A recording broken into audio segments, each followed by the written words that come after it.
Chad Hernander, Ryan McBride, Chris Ballard, Lauren Hunt, and Jeff Gray. Good morning. Good morning, Your Honor. Kathy Nestor, Richard Novak, Stacy Visser here for Mr. Robinson, who's seated at the table. Good morning. Good morning, Your Honor. Jeff Hunt and Mike Judd on behalf of the news media. Good morning. And the court also recognizes Mr. Robinson. Good morning to you. All right, before we address the motions before the court will take up a couple of preliminary matters. First, with respect to courtroom protocol, to maintain security and decorum, any individual who exits the courtroom during the proceedings will not be permitted to re-enter until recess.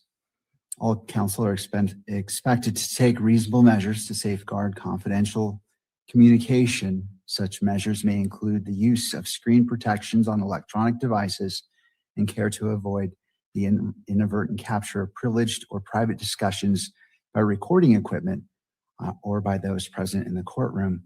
I will note that for today's hearing, we're going to turn off the microphones at the jury box and at counsel table. And so I ask, in order to avoid picking up inadvertent conversations or communications, and as you speak, if you wouldn't mind just coming to the lectrum, and that will be the microphone that will be live for this hearing. Next, turning to the camera operator and still photographer. So would the two individuals responsible for video and still photography please come forward and state their names for the record.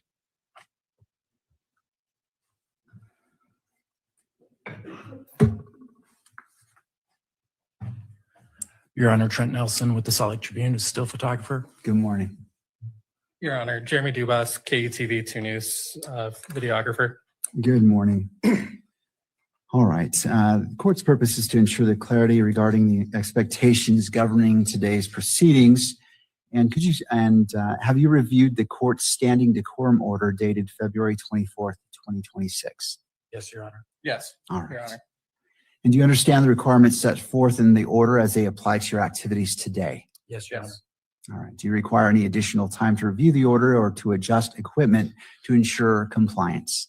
No. And do you anticipate any difficulty complying with the order or the court's instruction? No, Your Honor. All right. Well, Mr. Nelson, Mr. Dubas, I appreciate your cooperation today. Thank you. Thank you. Turning next to discovery, for this day, could you provide a brief status update regarding discovery? Mr. McBride. Well, we had provided a sorry. Go ahead.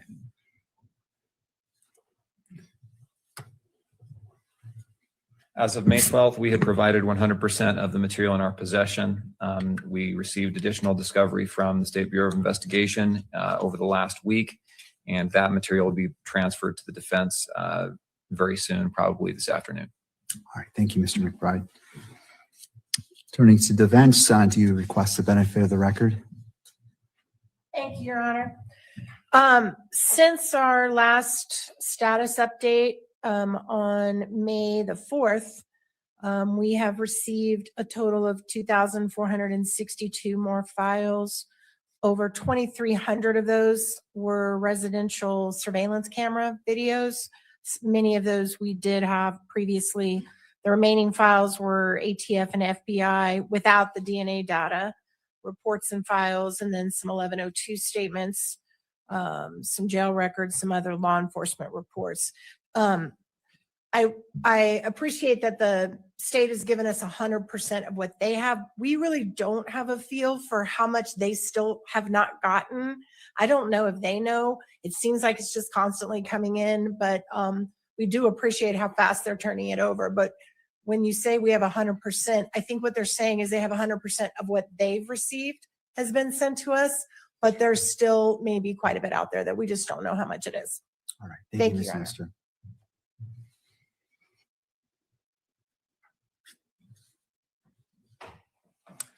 All right, well, let's turn to defense's motion for an order to show cause for alleged contempt of court and for an order compelling discovery related to the alleged contempt. And just for management purposes, each side will have 30 minutes to present argument. If defense intends to reserve time for rebuttal, counsel should plan accordingly. Afterward, we'll take a 10-minute recess. And because this is defendant's motion, defense will proceed first. And again, as a reminder, this argument is in regards to whether the court grants an evidentiary hearing to hear additional evidence. And that's the decision that's before the court. With that, turning to Mr. Novak. Thank you, Your Honor, and good morning. Good morning. I think as the court stated, there really are two issues before the court today. One is whether under Utah Code Section 78B-6-301 et sec, this court has an obligation to issue an order to show cause and set an evidentiary hearing. And the second question is whether in preparation for that, the court makes a finding under Rule 16 of good cause to compel the state to comply with our informal discovery request. And what I would like to say is that it seems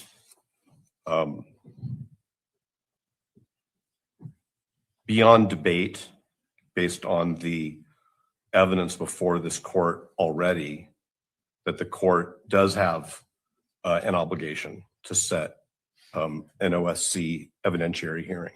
It's important also to note that the statute 78-6-309 actually says that the court investigates the alleged contempt and may call witnesses. So I'm actually, if I may, gonna address the two issues in reverse order, which is the discovery issue and then the hearing issue. The communications, the events, the conversations, the state of mind of the various members of the prosecution team with respect to the decision for Mr. Ballard to go on what I will call a media tour is central to not only the core question of whether there's been a violation of the court's order, but frankly, the egregiousness of that violation. While we pointed out in our just so you guys know what this hearing is about, if you're just getting in here, this hearing is about obviously the last hearing, the judge refused to block all cameras from all, blanket. They wanted a blanket block preventing cameras from being in the courtroom for every single hearing moving forward. The judge said, no, that's unconstitutional. We're not going to do it. And instead he said, it will be on a case-by-case basis. If you want cameras blocked, then you have to file a motion per each hearing that you want something blocked. So immediately at the end of that motion, they filed on the record a motion to bar cameras once again from the evidentiary hearing, which, is set to come up. They just rescheduled it, I think, for another couple months or whatever. So they're hearing that motion now, whether there will be cameras allowed in the courtroom for the evidentiary hearing. And also there's a motion of contempt on the prosecution for speaking to the media, which prejudices Tyler Robinson. So that's what this hearing is about, just so you guys know. Our papers, and the state did not take issue with this in theirs, that because the court's orders, the court's pretrial orders are injunctions, we don't actually have to prove there's been an intent to violate the order. The fact that what I'm going to call an alleged contemner knows of the order and has failed to comply with it, those two elements are all that is necessary. But the question of the seriousness of the violation, the sanctions that should be imposed in light of the violation, do get at intent. So intent is not irrelevant, but it's not an element of what I might call the alleged offense of contempt of this court's orders and violation of Rule 3.6 and 3.8. So we think that this court can't really fulfill its statutory duty to investigate without the parties, well, without the court and Mr. Robinson knowing what communications the Utah County Attorney's Office had with various media outlets, what the nature of those conversations were, what the nature of the internal conversations were concerning whether Mr. Ballard should go on Fox and Friends and have a nationally and internationally televised interview, whether the Utah County Attorney's Office should issue emails to media entities. And the Supreme Court's decision, which has been cited to this court in the briefings in the matter of Levitt, clearly showed this court that the alleged contemnor's awareness of problems with their conduct is central to the inquiry. So one of the first things that the Supreme Court said in its opinion was that after Mr. Levitt had his press conference and he went back to his office, people in his office said, wow, that's a problem. And so that internal communication is central to this court's assessment of what we would call the seriousness of the violation. Well, Mr. Novak, let me stop you right there. Is the violation what happened allegedly? Because I haven't watched the interview or what's been purported. Are you saying the violation for the potential sanction is what happened on the news or what happened behind closed doors? The violation is what happened. The violation is extrajudicial statements that have a substantial risk of impacting the proceedings. Okay, and the two specific violations are Mr. Ballard's statements on behalf of the Utah County Attorney's Office. So the question really is, and I'm not suggesting that this is the case, but the question is, did Mr. Ballard go off on his own and do this all by himself, or was there a management decision to go do this? Okay, but the conduct that is a violation of this court's orders is to make extrajudicial statements about forensic evidence, not only what the forensic evidence is and the testimony will be, but if the court looks closely at especially Ms. Visser's declaration filed in support of the motion, Mr. Ballard commented on what future versions of ATF and FBI reports will say after future testing is done, as if he somehow had a crystal ball as to what the evidence ultimately will be.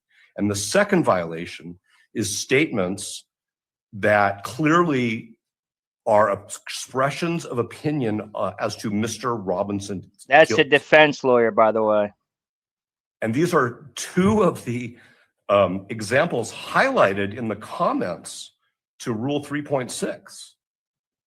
I mean, this is textbook, don't go out and say these things extrajudicially. And if the court looks at the exhibits to our motion, what the court sees is the Utah County Attorney's Office was very cognizant of the fact that Rule 3.6, Rule 3.8, and this court's orders prohibit those kinds of statements because they sent letters to what I will refer to as their law enforcement partners, basically saying, don't go out and make extrajudicial statements. So I'm going to get back to the court's question. The court's question is, where is the violation? The violation is the extrajudicial statements.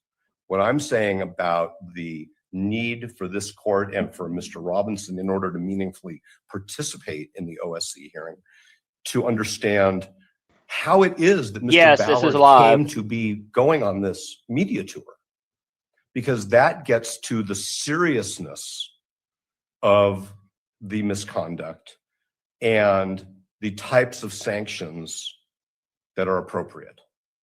So I'm not saying that a conversation between Mr. Ballard and, let's just say hypothetically, Mr. Gray, that's the question, is where did these conversations start and where did they end that led Mr. Ballard to send emails to media entities and agree to sit in a studio or at least online and talk to Fox News?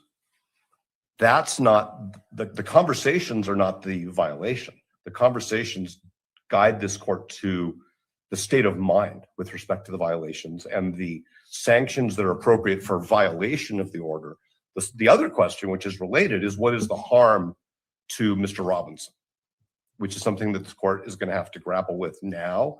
And as the Baum litigation demonstrates, and we attach what we think are the relevant orders from the Baum litigation, the remedies that are necessary to attempt to return Mr. Robinson to the place he should be in terms of the presumption of innocence, in terms of having a jury that hasn't been impacted by these. That's so true. violations. That's the foundation of our country. The discovery request is narrowly tailored in time. It's from March 26th until whenever the production that we requested was made, March 26th of this year.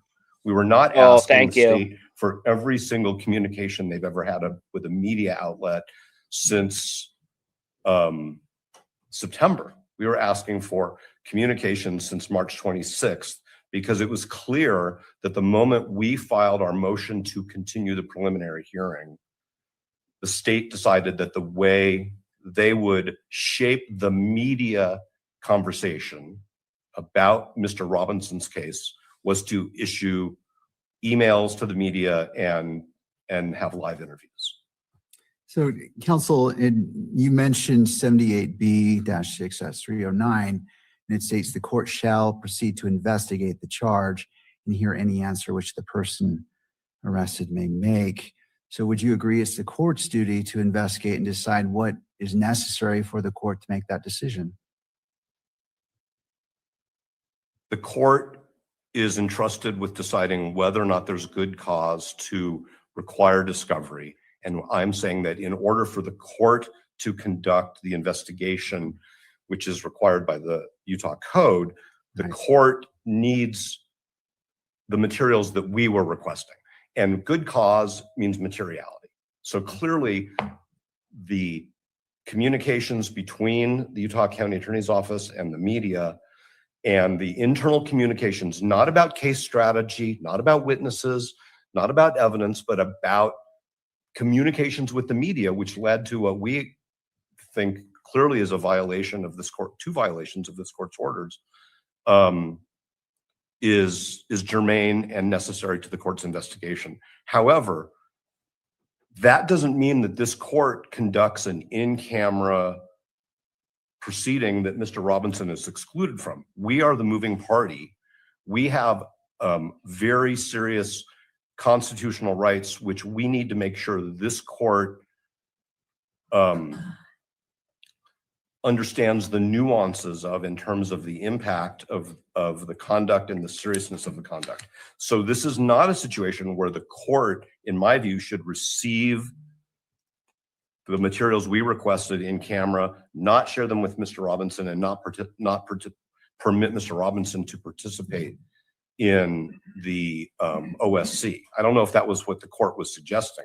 What I'm suggesting is that the court should compel the state to give us the materials which we requested. If there is any question as to whether some of it may be privileged, the court can review it in camera, which is what we said in our papers. But that doesn't mean that the court conducts its own ex parte in-camera proceeding without us participating. Sure. No, I'm not suggesting that. I'm Then simply saying. I read something into the court's question that was unnecessary. Right. What I'm saying is, would you agree as part of this investigation in a hearing that the court determines what is necessary for the court to make that decision in regards to your request for discovery? Yes, I think the court has to exercise discretion, but it's our position that the appropriate exercise of discretion is to compel the disclosure, for the court to review those materials, for Mr. Robinson to review those materials. If the court is concerned that internal deliberations produced in discovery need to be subject to some sort of protective order before there's an evidentiary hearing, that's fine. We've always been fine with protective orders. I think that we've been the party in this case that's always said less premature public disclosure of sensitive materials is best. Okay. And that, if I may, actually leads me to this, what I'm going to call a diversion about this ATF report. Okay. So our motion to continue did not mischaracterize the ATF report. What the state wanted to do is expand upon the inconclusive nature of the ATF report. And instead of doing that in this courtroom, they went on a media tour to do it because the media misinterpreted what we said in our motion to continue. Our motion to continue is accurate with respect to the ATF report. And I would also point out that it was Mr. Ballard, and this is an email from Mr. Ballard to us attached to Ms. Visser's declaration, which says that the state thinks that that ATF report should stay under seal because to publicly file it would be a violation of 3.6. It would be an end run, to quote Mr. Ballard, around Rule 3.6, because it would be filing in the public record a forensic report. Okay, so but at some point in time, for some reason, the state decided that report should become public and everything should become public. And the court granted that motion. And so that ATF report became a public document. And so in a court filing, we accurately characterized what's in that ATF report in support of our motion to continue. The court is well aware that there has been a dispute about the FBI's desire to do destructive testing without documenting that testing or allowing one of our ballistic experts to observe the testing. And so that's sort of like sitting there. But that's why that ATF report was initially lodged with the court in camera until the state decided, or I should say privately, to use the appropriate Utah term, until the state decided that it wanted it to become a public record. Okay, so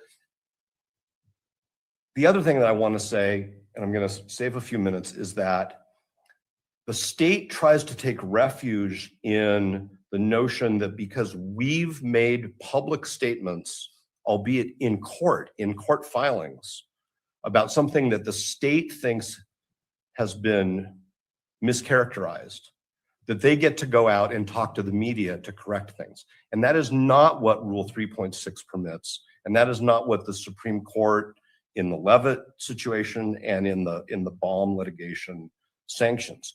If Mr. Ballard and his colleagues thought that we mischaracterized the ATF report, which we did not, but if that's what they really believed in good faith, they could have done at least three things. One, they could have filed something with this court, a judicial communication, which said, we think that Mr. Novak and his colleagues have mischaracterized this ATF report. And our view of the correct characterization of the ATF report is as follows. Number two, they could have reached out to us and said, we think that you have either inadvertently or intentionally misconstrued or mischaracterized this ATF report, and we would like the parties to file something, or we would like you to consider amending your filing. They could have done that. Neither of those things happened. Instead, what they did was they drafted an email and they sent it to media entities like TMZ, and they scheduled an interview for Mr. Ballard with Fox and Friends, where he characterized it extrajudicially. And that's exactly what 3.6 prohibits. The fact that they didn't agree with the way we characterized. Holy crap. So what he's telling you right now is the prosecution is colluding with the media, with TMZ, with Fox News, with Andrew Colvett and all them. He's colluding by telling them, giving them talking points, saying, hey, this is not correct. That, this ATF report, we need to make sure it's being read in this light, not the light that the media or that the Daily Wire put it out or whatever. So that's why he's seeking contempt, is because they're colluding with the state. I mean, he's seeking contempt because the state is colluding with the media. Evidence to this court is not an excuse for violating 3.6 and not an excuse for violating this court's orders. And this court will remember, I'm going to conclude now, that when the state challenged this court's pretrial and trial order and said that it was a prior restraint and that it was vague, I stood here and I defended the court's order because it wasn't a prior restraint on anybody other than counsel and their investigators. It's not a prior restraint on witnesses. It's a prior restraint on counsel.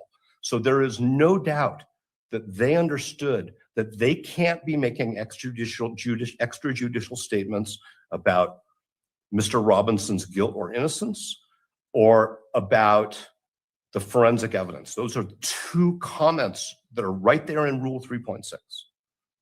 Mr. Robinson has a right to a presumption of innocence until the matter is submitted to the jury. This court's done jury selection, I'm sure, in many different ways. And when the jury is in the box being selected, he has a presumption of innocence. Every day he has a presumption of innocence until the matter is submitted to the jury for deliberations. And that is something that Mr. Ballard knows, and he and his colleagues violated that right. And this court, in my view, needs to get to the bottom of why did this happen? Who was involved? What was the state of mind? Why didn't they do what the law requires, which is file something if they thought a correction of the record is necessary? The ATF report is in the public docket. It's there.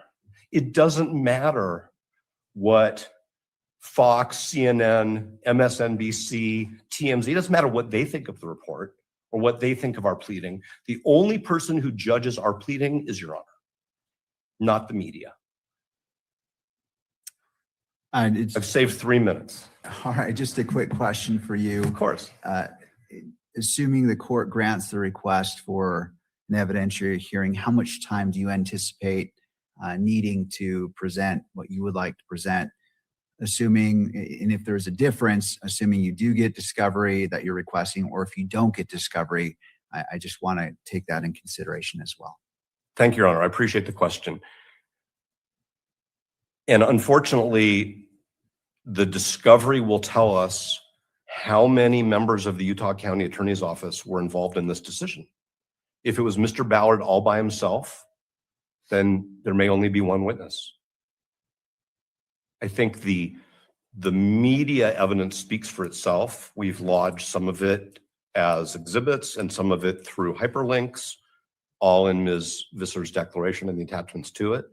If the discovery shows that there was a team meeting and there were a bunch of emails about it, then it may be that there has to be, that from our view, multiple people need to be examined under oath. So I'm not trying to dodge the court's question. I think that it's definitely no greater than a single day. I mean, I don't think this is a multi-day hearing. But I think the question is, how many people were involved in the decision for Mr. Ballard to go on national television and send emails to the media? And I can't answer that question. And so I can only give the court this general idea that I think it's a serious hearing that should take no more than 1 day. And if the court doesn't grant the request for discovery and it's that sole witness, and I'm not holding you to that, obviously, how much time would you anticipate that would take? So then, if I may, the examination, and I can only start with Mr. Ballard because he's the one who made all the public statements. The first questions would be, who did you discuss this with and when? And then we're going to get into hearsay, and then we may or may not have additional witnesses. I mean, it's like kind of like an onion. So I actually think that we should see what's in the soup before we figure out how long it takes to make it. I apologize for the food analogy this early in the day, but I think the court understands what I'm saying. Thank you, Mr. Novak. All right, thank you, Your Honor. Turning to the state.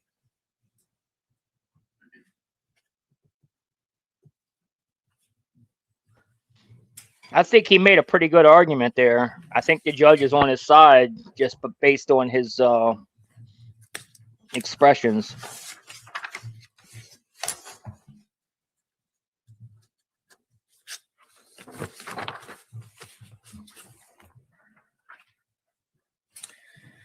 May it please the court. I think the first question is has the defense shown adequate basis to merit further proceedings here? whether those further proceedings are discovery or an evidentiary hearing. The reality is that defendants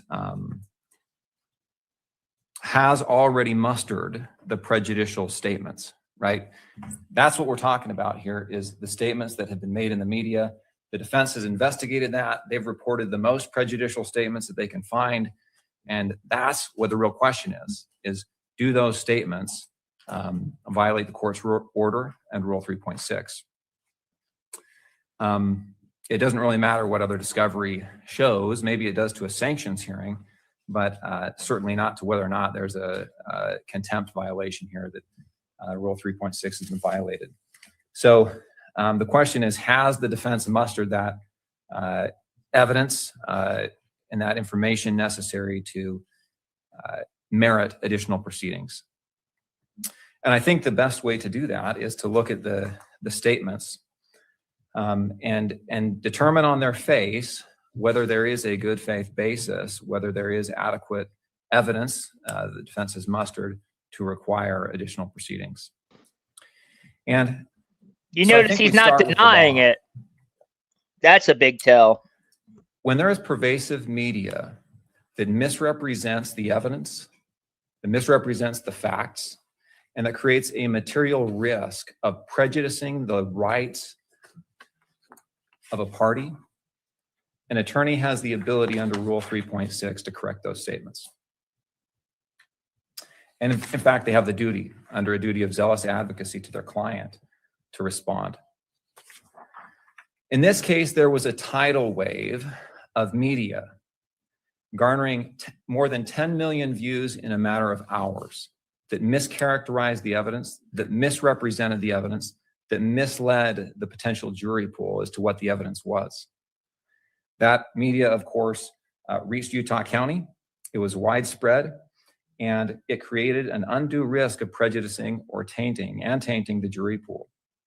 As a result, the Utah County Attorney's Office had the ability under Rule 3.6 and the duty as a zealous advocate to respond and to correct those mischaracterizing statements, those inaccurate and misleading materials. Now, when we think about prosecutors, often we refer to prosecutors as the state. And that's because prosecutors have one client, and that's the state of Utah. But it's important to remember that prosecutors are attorneys who have a duty of zealous advocacy and an ethical duty to their client, just as stringent and as rigorous as any other attorney, an attorney for a civil client, an attorney for a criminal defendant. And their duty is to ensure that their client's legal rights are upheld and defended. And when an attorney sees that their client's legal rights are attacked, that attorney's whole job, the reason they have a job, the reason they are paid by their client, is to protect and uphold those rights. Usually, this is performed in the courtroom, but occasionally it must also be performed in the media. That's what Rule 3.6c is all about. An attorney cannot stand idly by while his client's legal rights are undermined and trampled upon by mischaracterizations of the evidence, by misrepresentations of the evidence, by misleading media reports. Instead, the attorney has the duty to protect his client's legal rights by correcting that misleading statement. Now, I've mentioned the misleading reports by the media, but I want to be clear, I don't place the blame on this for the media. These are reports the media has repeated from defense counsel's misleading statements. And I disagree wholeheartedly with defense counsel's statement that their statements in their pleading was not misleading, because it absolutely was. In defendant's motion to continue the preliminary hearing, the defendant stated this: the ATF was unable to identify the bullet recovered at autopsy to the rifle allegedly tied to Mr. Robinson. Okay, so let that sink in. That's the statement they included. The ATF was unable to identify the bullet recovered at autopsy to the rifle.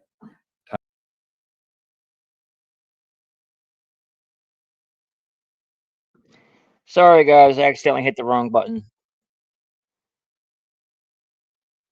Complete. It's not the whole truth. And as a result, it's misleading. It actually has two material omissions, not the whole by that. That statement is not Back it up a accurate. couple minutes. There we That go. statement is accurate. They were unable Sorry, to guys. identify that bullet to that rifle, but it's incomplete. It's not the whole truth. And as a result, it's misleading. It actually has two material omissions. It's not Material omission misleading, number it's the one truth. is that the ATF was unable to identify or exclude that bullet as having come from that rifle. Okay. And then defense counsel compounds the misleading nature of that statement by following Why up would with defense- this. The defense may very well decide. Why would the defense say exclude when they know that their client didn't do that? That makes no sense. Guy's an idiot. To offer the testimony of the ATF firearm analyst as exculpatory evidence. We all know what exculpatory means. That means evidence that proves he didn't do it, right? That's affirmative evidence that shows he didn't do it, right? That's the misleading nature of this statement, because it is not exculpatory evidence. If that omission, that material omission was included here, that the ATF was unable to identify or exclude the bullet, everyone would know that this is not exculpatory evidence. Yeah, I don't think it is either. And that leads me to the second material omission, which is the analyst reported that the Yes, bullet this was is a live. 30 caliber class bullet jacket fragment. Okay, 30 caliber class. What does that tell you? Well, that excludes a whole bunch of weapons from possibly being the weapon in this case. And on the short list of weapons that are included is a 30-06, right?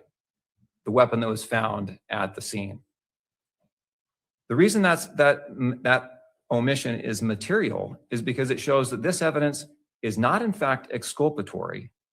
This report and the testimony from this analyst will be inculpatory, because on the short list, from that bullet came from a weapon that is on the short list, which includes the weapon that was found at the scene. That's inculpatory evidence. By no stretch of the imagination is the testimony of this witness exculpatory. You can't even tell whether it is a bullet at all. What are you talking about, dude? It's not surprising that the media covered it the way they did, because any reasonable reading of those statements with those two material omissions leads to the conclusion which the media drew, which is that the bullet does not match the gun. This is exculpatory evidence. That's what the defense claims. Under no stretch of the imagination could this witness be exculpatory. The result of the analysis substantially narrowed the class of weapons that could have fired the fatal bullet, and the defendant's rifle was on the short list. That's the truth. Now, the media ran the story. There's definitely a cover-up. Like I said, as far as Tyler Robinson, I don't know. I believe he was involved in some capacity, like be here at a certain place at a certain time, but he definitely was not the shooter. I'm very confident in that. But there's 100% proof of a cover-up. I would ask you to go to a good place to start would be whokilledck.com.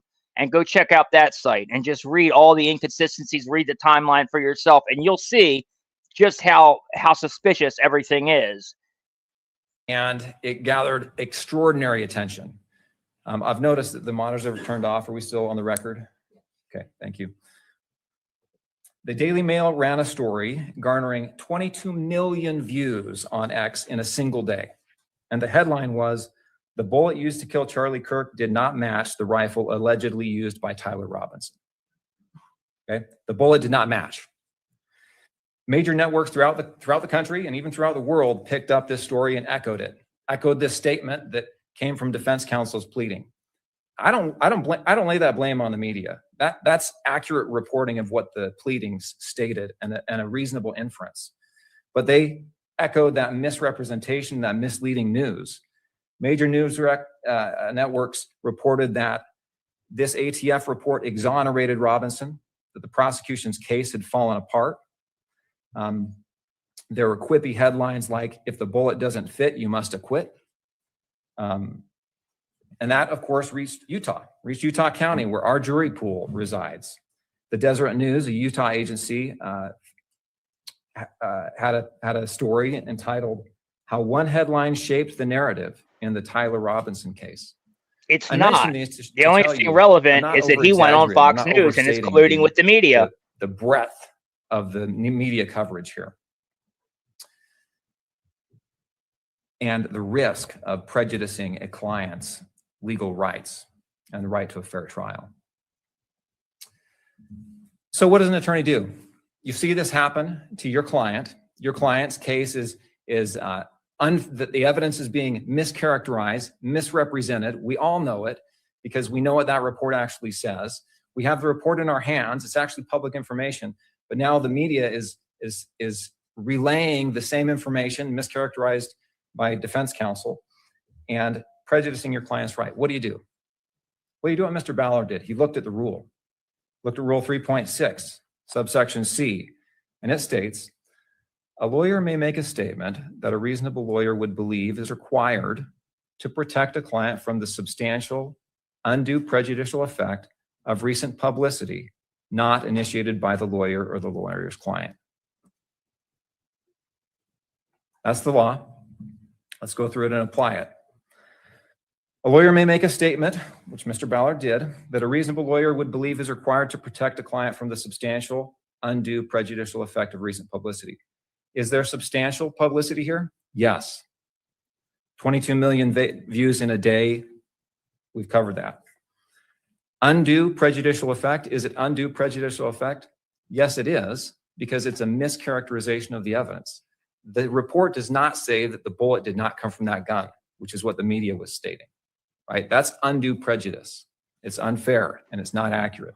Yeah, well, if the And media that is says recent it, publicity. but the defense didn't. Not you had no initiated right by to the go on the lawyer or media. the lawyer's client.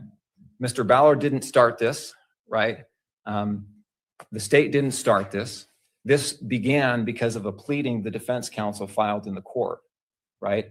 And the rules don't require that defense counsel, in order for an attorney to respond, it doesn't require that the opposing party make the prejudicial statement to the media. All that's required is that the media is making some prejudicial statement that's reaching your jury pool and prejudicing your client's rights. So Rule 3.6 is directly on point. It allows an attorney to make statements to correct this misleading material, to correct the facts. And I would say it's not only permitted, but it's a duty to respond. As an attorney, you have a duty to watch out for your client's interests. Zealous advocacy is enshrined throughout the rules of professional practice. Comment 1 to Rule 1.3 states, a lawyer must act with commitment and dedication to the interests of the client and with zeal in advocacy on the client's behalf. When your client is being unfairly attacked, when their legal rights are being undermined, you as an attorney don't have the luxury of sitting there and watching it happen. You have a duty to stand up and represent your client. Again, usually that happens in the courtroom, but occasionally, like Rule 3.6 says, you have to do it in the media too to protect your client's interests. And Mr. Ballard performed that duty by making a statement that accurately characterized the evidence. He had the report in front of him, and he told the media in these interviews exactly what that report said, which is how defense counsel actually characterized it today, unlike their motion, which is I'll look into this that. was Thanks. an inconclusive report.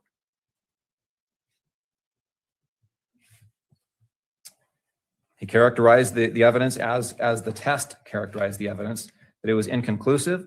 There was not sufficient material to compare with test-fired rounds to either draw the conclusion that it was included or excluded as having been fired from that rifle. The bullet was either included or excluded. The evidence didn't have adequate characteristics to make that comparison. That was an accurate statement in the evidence. But to show that Mr. Ballard was circumspect in his response and was abiding by his ethical rules, he did not go a step further. He could have, but he did not go a step further to explain the inculpatory nature of that report, right? What he did is he corrected the misrepresentation the defense counsel had in their pleading. He said, nope, that's not what the report means. It does not mean the bullet did not come from the gun. It means that this is an inconclusive finding. He could have gone a step further and included the other fact defense counsel omitted, which is but the report shows this bullet is a .30 caliber class bullet, which is consistent with having been fired from the rifle found on the scene. He didn't say that. He could have, but he didn't. Why not? Well, because he's being circumspect. He's abiding by his ethical duty. He's not putting forward additional evidence that proves guilt. He's just correcting the misinformation that was out there. Well, let me stop you right there. You use the word zealously, but isn't that referring to defense attorneys to advocate for their clients? And under the rules, user prosecutors are to act as ministers of justice. Is there a different standard? I would say there's a greater standard of zealousy for prosecutors than any other attorney, to be honest, because their duty is to the truth, right? Not just to represent the interest of a client, whether that's a criminal defendant or a business or a civil client. I'm glad the judge picked up on that word too, zealously. Yeah. And also, by the way, if you're not paying attention, their defense is, oh, well, he could have said something that was far worse, but he didn't. So that proves that we didn't violate the rule. But they have a zealous duty to their client and to the truth even, right? And that's why if Mr. Ballard had come out and said, no, the report says it came from that gun and had some kind of misrepresentation. He said, no, I'm being a zealous advocate right now because that's what I think is going to be shown in the long run. That would be a problem. But this was zealous advocacy and a commitment to the truth here. He was representing the true nature of that report, right? The duty of zealous advocacy does apply to attorneys for the state, but they are ministers of justice. And I think it means that their duty of zeal possibly even exceeds that of other attorneys. Certainly, they're not accepted from being zealous advocates.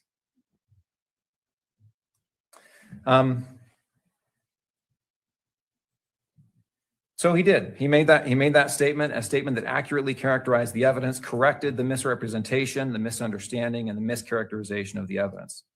He stated the test was conclusive, and he did not go a step farther or further to then pile on and say, this is what the evidence actually shows, and talk about the inculpatory nature. Maybe you're right. As a zealous advocate, maybe he could have gone a step further, but he didn't. And I think that was balancing his duty as a prosecutor and a minister of justice against that duty of zealous advocacy. Now, his second statement was he is presumed innocent. That is a statement that the Rule 3.6 and the commentary in particular of Rule 3.6 talks about.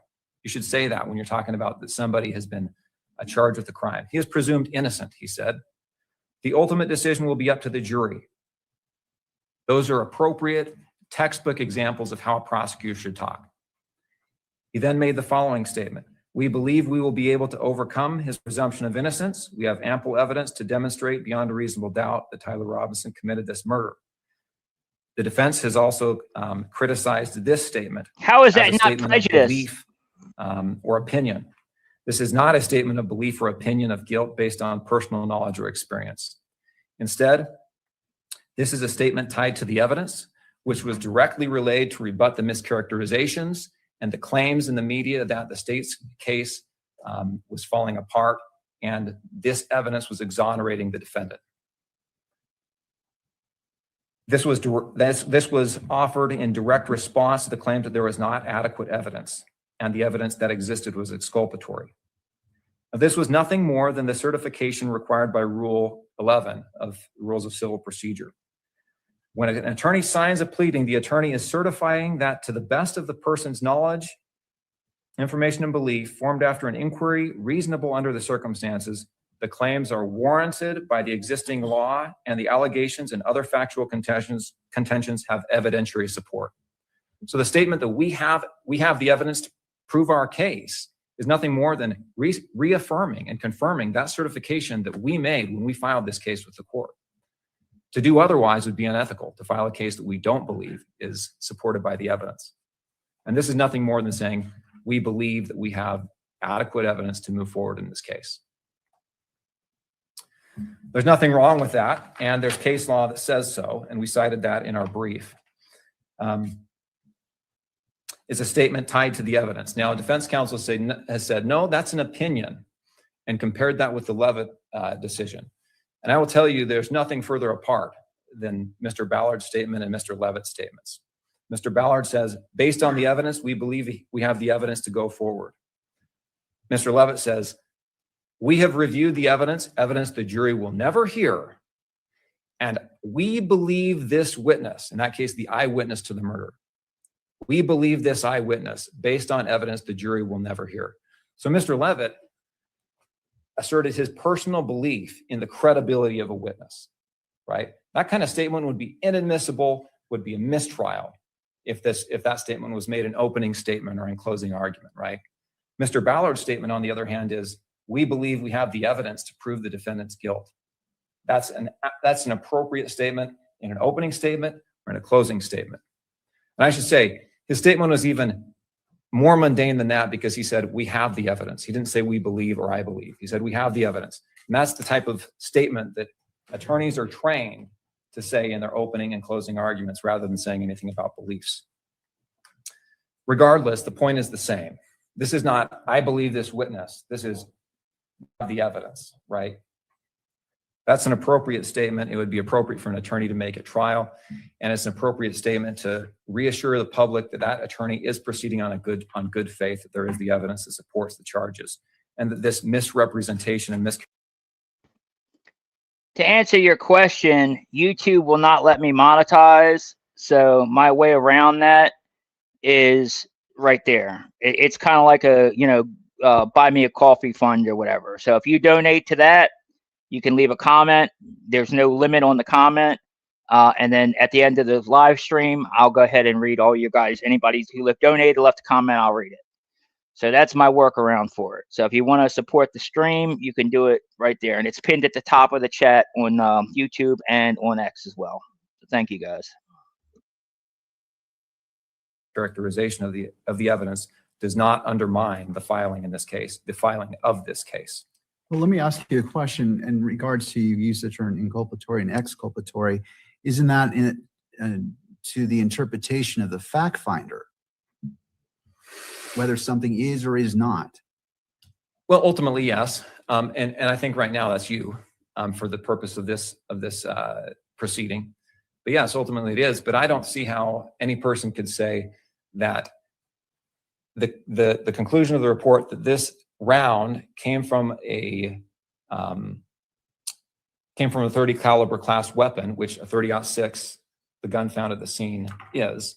I don't see how anyone could say that's exculpatory when you say that round is consistent from coming from that gun. Well, that's your interpretation. You're saying I can't see, but do we need to be cautious in putting ourselves in place of the fact finder or making an interpretation of what the fact finder should assume it to be? Well, of course, we need to be cautious about that, Judge, but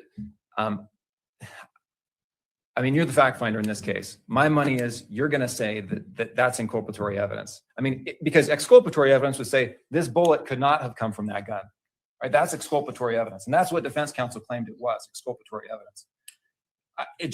It's a logical impossibility for that to be exculpatory evidence.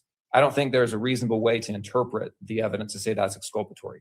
This bullet is consistent with coming from that gun. That's inculpatory evidence. I can't wrap my head around. It's not inculpatory. Otherwise, this guy's just outright lying. Wants to make an argument afterwards, but I can't see it logically. I'm sure they will. I can't see it. The test was so far. He's been all right. Yes. Came from a 30 caliber class weapon. The weapon found on scene is a 30 caliber class weapon. Okay.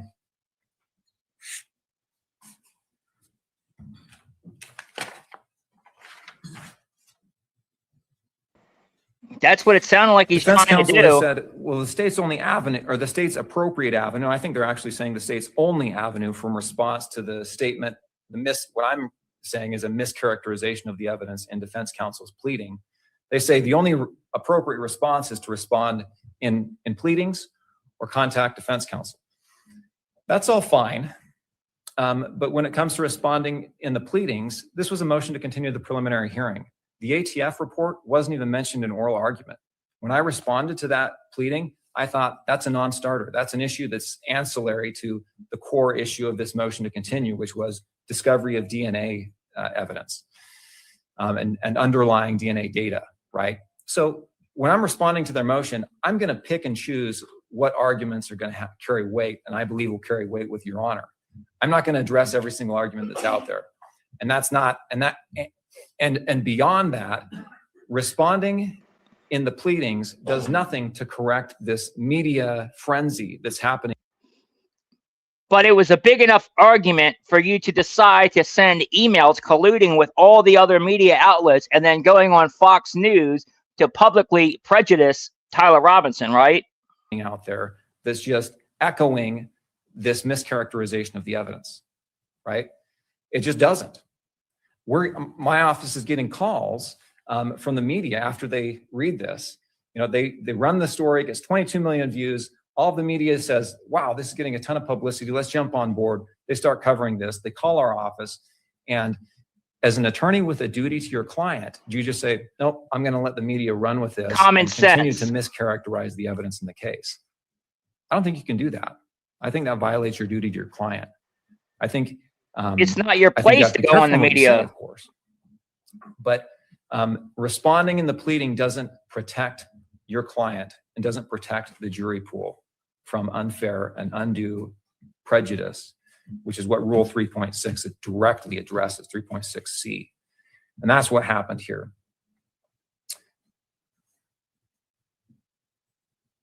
The rule allows response to media coverage, and filing a pleading does nothing regarding the prejudicial media coverage in this case. I will tell you, this motion has caused the state to closely review.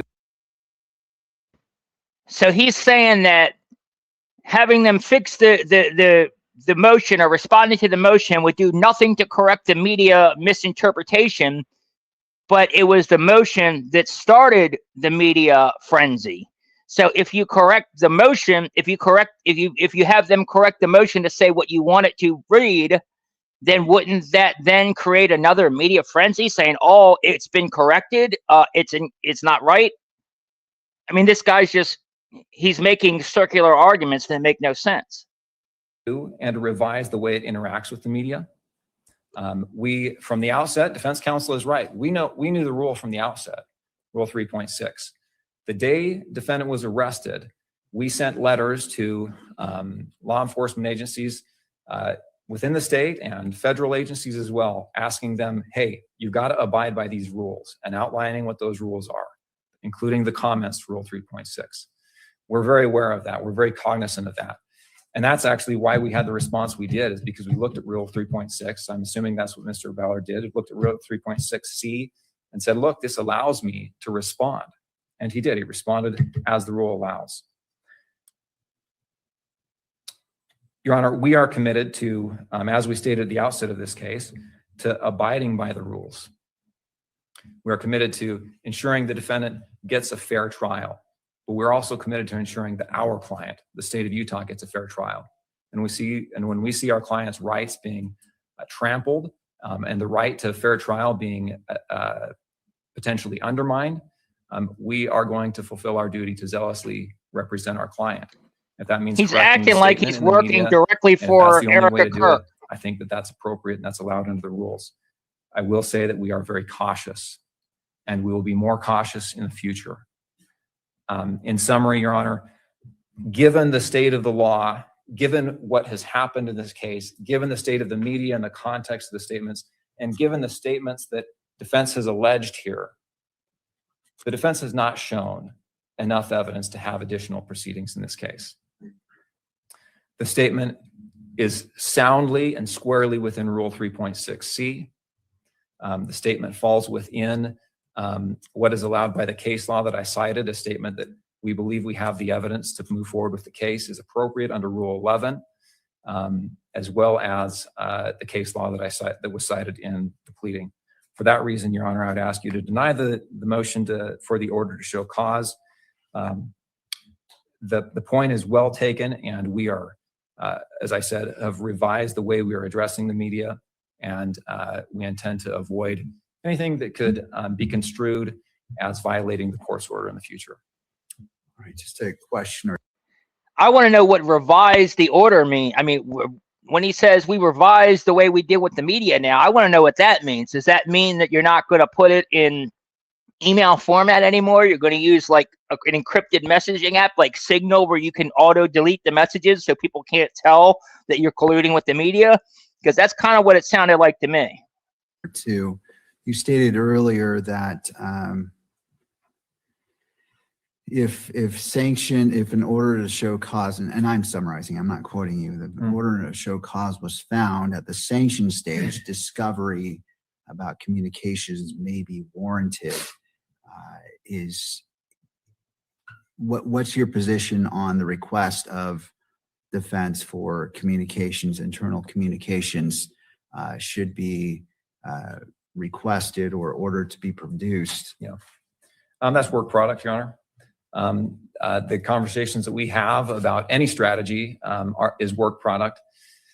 I think there's an at issue exception to the work product doctrine. I think the amendment to Rule 16 actually gets rid of all exceptions to the work product doctrine if you read the language of Rule 16. But I think that there's, if there is an exception, it would be the at issue exception, which is, are the attorney's communications, internal work product communications, at issue in the allegation of misconduct. But I do think that, if there is a violation, that's the only way that those communications could be discoverable, would be after the fact, after a finding, and with regard to what sanctions should apply. Frankly, defense counsel hasn't shown any basis to believe that those are relevant and that they haven't even shown they exist. And I think that they have that burden under Rule 16. But I would also say this: those are relevant to a separate issue, right? That they're not relevant to this case under Rule 16.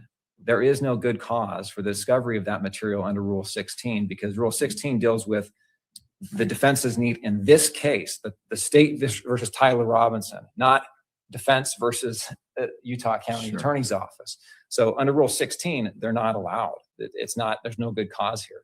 There's good cause to discover the statements that are in the media, but they already have those, right? Because my take is, so far the judge has been fair. It seems like he's been very, middle of the road fair, but you have to take into account he was searched from Israel prior to the Charlie Kirk assassination. His name was searched. So that makes you wonder. That's what's at issue here, is defendant's rights. I don't know if that answers your question, Judge. No, I appreciate that. And final question, same one that I asked the defense. If the court were to allow an evidentiary hearing, how much time would you anticipate the state would need? Obviously, there's variables, as the defense is the moving party, but how much time would you need? Well, probably, time to cross-examine any witnesses they have. This is the unique situation defense is going to be in, as they,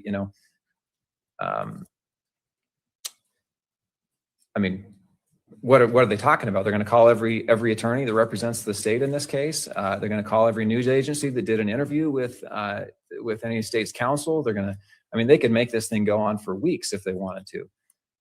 They can't. The court manages the calendar, and so theoretically, if allowed to, I should say. All right, thank you. So, I would think that it would be probably Mr. Ballard probably be the only witness, and in that circumstance, we'd be talking 3 hours. Probably half a day would probably do. Again, I don't think the court would be, frankly, in much better position to render an opinion than it is now. What's important here are the statements that the media has reported, and defense has already mustered those. So I don't think there's a whole lot of additional discovery that would be needed, whether it's in the form of testimony or production materials. Thank you, Mr. McBride. All right, Mr. Novak, I did state went over by 1 minute because of my question, so you have 7 minutes instead of 6. Thank you, Aaron. I want to go back to this court's order dated September 16th of 2025. which says lawyers who have participated, who are now participating, or who will yet participate in the investigation or litigation of this case in any way shall abide strictly by Rule 3.6 of the Utah Rules of Professional Conduct. Rule 3.6 prohibits a lawyer from making, quote, an extrajudicial statement that the lawyer knows or reasonably should know will be disseminated by means of public communication and will have a substantial likelihood of materially prejudicing an adjudicative proceeding in the matter. Close quote. This court did not give counsel leave to decide whether extrajudicial statements correcting what counsel has argued are media misinterpretations of pleadings are an appropriate exception. And so actually, what counsel's argument reminds me is that there was another option that the state had. The other option which the state had, which is probably this court's preferable option, would have been to say, Your Honor, we need to have a hearing. We need to have a hearing to find out if this court believes that when the media misinterprets the content of a pleading, we can go do media interviews and send emails correcting it. Your Honor, is that an exception to 3.6 that this court sanctions? And if the answer had been yes, then there would have been a judicially supervised crafting of that. My suspicion is the court would have said, no, 3.6 is intended to allow one party to make extrajudicial statements implicitly where another party has already done so, and we need to balance the playing field. Mr. Robinson's defense team, and I've said this before, has strictly adhered to the principle that we will have no contact with any media and we will not make any statements to any media entity of any type. And in the same way that Mr. Ballard apparently was getting this influx of media inquiries, so are we every day. And we never, ever respond at all. Because to do so would be a violation of 3.6 because there is no exception under the situation here.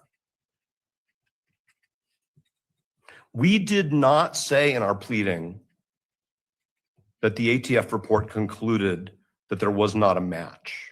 That is not what it says.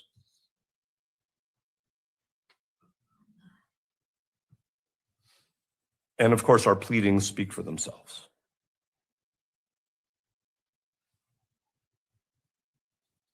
The massive media interest in this case is not an escape hatch on Rule 3.6. It doesn't matter how much media attention there is. It doesn't matter whether it's accurate or inaccurate, as long as it's not something generated by one of the parties. That's just what we are all dealing with in this case. And there is nothing that we have done in connection with the media that justifies what the state did here or excuses it. I'm going to talk briefly about views of exculpatory evidence. The state, as Your Honor knows, has a burden to prove a defendant's guilt beyond a reasonable doubt. The absence of evidence that a fact finder might find probative of guilt is itself exculpatory. So in a hypothetical case, there's no fingerprint evidence. The state doesn't offer any. That's exculpatory. In a hypothetical case, there's no confession. The state can't offer it. That's exculpatory. The absence of evidence is exculpatory. So the ATF's inability to match is exculpatory. The state can say that there are parts of that analysis which are inculpatory. That's fine, but it is for the finder of fact And it is well established that the absence of evidence pointing at guilt is by definition exculpatory. And so what this court obviously has is two different views on what evidence is of what value. And a devoted, well-skilled prosecutor sees one piece of evidence one way, and a diligent defense attorney sees it the other way. And the question is, what do the people in the box think about inculpatory versus exculpatory? And finally, on this discovery question, Your Honor, counsel has made references to what Mr. Ballard may have done and may have thought about and may have considered. We don't have a declaration from Mr. Ballard. We don't have any testimony from anybody in this office about what led to this play, if I may, this media play. We have argument. And that's why this court needs to investigate. And this court can't allow the state to hide behind this notion that there's no good cause for disclosure under Rule 16A4. This is a classic situation where a well-founded, not frivolous, serious allegation of a violation of this court's order in a capital case requires looking behind the curtain as to what did and did not happen. This court cannot fulfill that obligation without knowing that. And this is the case. Counsel suggested that this is not the case. This is, Mr. Robinson versus Mr. Ballard. That's not what's going on here. This is a case about Mr. Robinson's constitutional rights, his presumption of innocence, and whether the violation of 3.6 requires various types of sanctions. That is this case. It's not a different case. Thank you. Thank you, Mr. Novak. All right.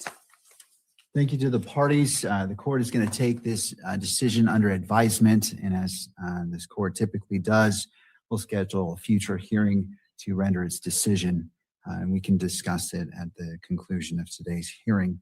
At this time, we'll go ahead and take a 10-minute recess, and then we'll turn to the other matter. Court is in recess.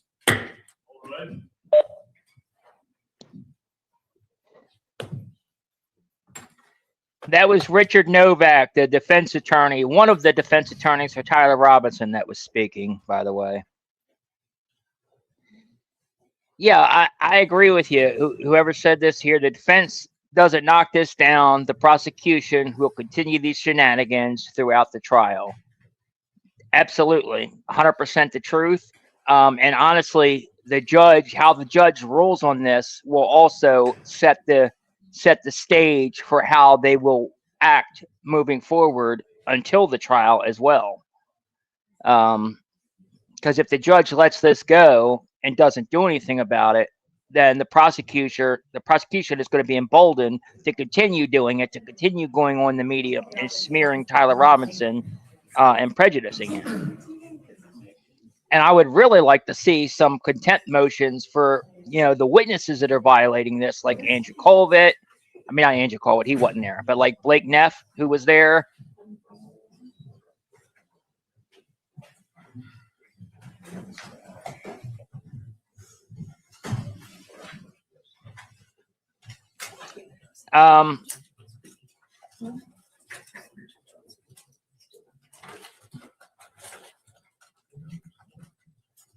Ruth Robinson.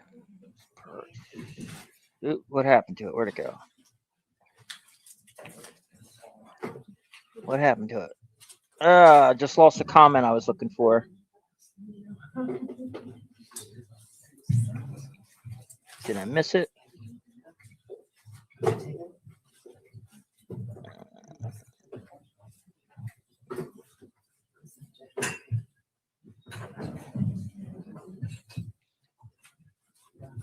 One of my questions was the roof where Tyler Robinson was perched swabbed for evidence of spent gun powder from the 30-06 rifle?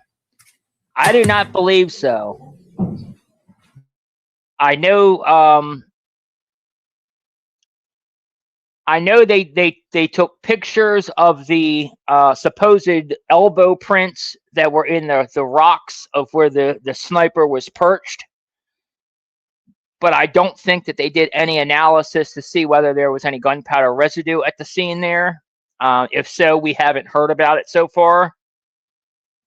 And I'm pretty sure they did not do any GSR gunshot residue test on Tyler Robinson's clothing or on his hands to see whether he had fired a gun recently. I don't even know if they fired it, if they did that on the gun itself, because that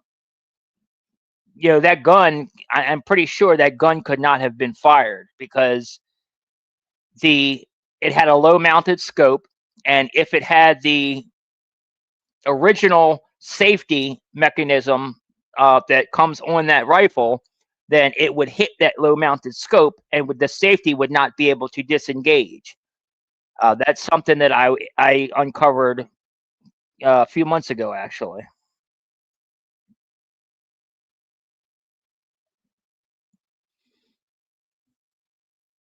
Yeah, this is live, absolutely. They're taking a 10-minute break right now, but it's absolutely live.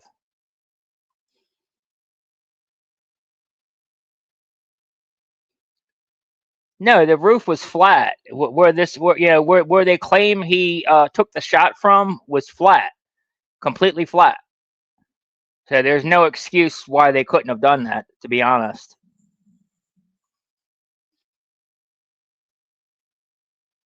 Yep. Yeah, they're on a 10-minute break. Yeah, absolutely. I'm going to try to cover as many of these hearings as I can. Between now and the trial, because it's important. People need to see this. Because the media is not telling you the truth. The media is spinning the facts. They're lying to you, and the only way, and honestly, you shouldn't, whether it be from me or whether it be from Fox News or Andrew Colbert, whoever you get your news from, you shouldn't take anybody's word for it. You should watch for yourself. You should read the pleadings for yourself. As much as I really am not liking Andrea Burkhart lately, I think she's sweeping for the feds. She does do a really good service, and she puts all the filings in the case up on her website where you can read the filings for yourself. So I would encourage everybody to do that. They're free. She doesn't charge anybody for them. But you should read the filings for yourself. You should watch the hearings for yourself, and you should see what's really going on. Thanks for the repost. Yep. I guess we could take a few minutes here. Let me see if there's any super chats. I'll go ahead and read them.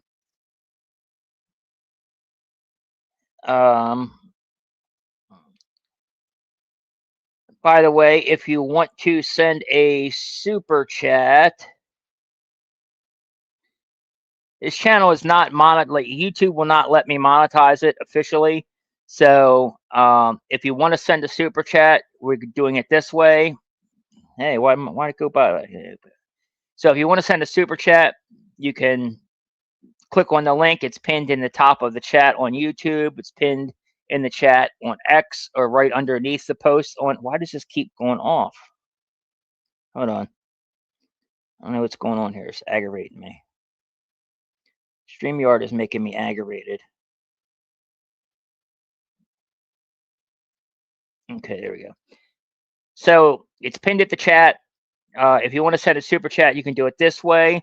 Anybody who donates to that link right there, it will bring up, hold on, I'll show you guys.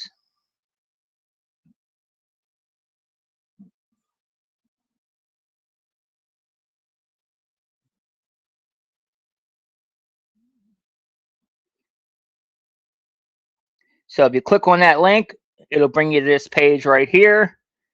You can just hit donate. and it'll let you add any custom amount you want. You could do it anonymously if you want. It doesn't charge you to do it. It doesn't charge me to do it. You can leave a tip for them if you want, but whatever. So if you leave a donation, it'll allow you to then make a comment. You can comment underneath of it. Right here, fundraiser comments. And I will read your comments out. If you donate and leave a comment, I'll read it out just like a super chat. So that's my workaround for being able to get super chats to me and for you guys to be able to support the stream. So we got a couple of them here. Let's see. I did that one last time. So we'll read, I think we got two that I haven't read yet. So Mandy Tompkins donated $100. Thank you for all your hard work. I genuinely believe through faith and unity, we the people can move the needle in our favor, slowly but surely. God bless. Absolutely. I agree. And that's what we're doing here. It's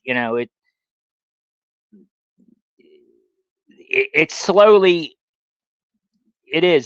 moving. People are realizing that the media is lying to them. More and more people are getting their news from independent sources online. The critical thinking skills are going up in this country as well, which is a good thing. People aren't just being sheep anymore. And yeah, absolutely. I 100% believe that.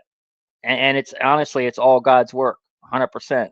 Everything I do is guided by God. The reason I'm on this Charlie Kirk case in begin with is guided by God. I had two different, like I said, I've said this a few times. I had two different dreams where God came to me and pretty much told me this is what I need to do. He guided me, told me I need to look into the Charlie Kirk case, that something is not right. And that started me on this path. So this is a righteous mission. This is what I'm doing. This is my mission in life, my purpose, and that's why I will not be deterred. They can send as many cease and desist. They can threaten me. They can negative comments, dox me. I don't care. I'm not going to stop. So thank you for the comment.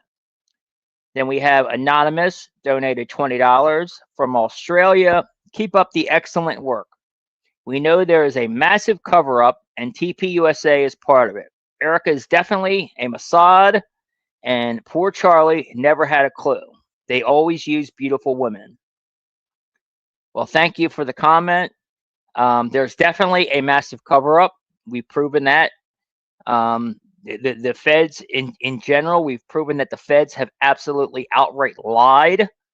And besides the lying, they've done things like put out AI enhanced images that they claim to be Tyler Robinson, which look nothing like him.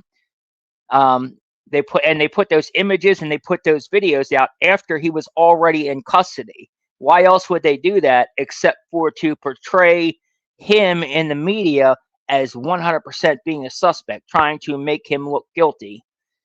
Same thing with the Discord messages. They put them out, and there's no way they got caught faking the Discord messages, because there's no way Tyler Robinson could have authored the Discord messages, because he was in custody at the time that they were made. So yeah, they absolutely got caught, and TPUSA is a part of it. In my opinion, they are a big part of it.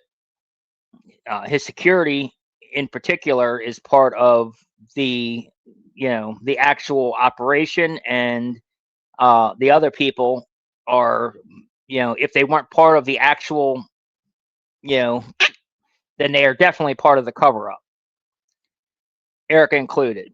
And she's definitely, I agree. I think that she targeted Charlie. We have more and more proof that keeps coming up to prove that fact, that she actually, targeted Charlie. There were at least 3 different attempts where Tyler Boyer and I guess other people tried to insert her into Charlie's life at 3 different occasions before he finally took the bait and met with her and fell in love with her or whatever. And we can also prove that Tyler Boyer knew Erica way before she met Charlie. She even says at one point in one of the interviews that she gives that Tyler Boyer was a family friend. So, yeah, absolutely. And he didn't, poor Charlie. He was targeted from the beginning. He was, I think he was tracked, from as a young child. I think he was monitored, and I think he was pushed and shifted into what they wanted him to be, what they wanted him to do. They guided him without, they used handlers around him to gently guide him without directly having to influence him. I think that's absolutely the case.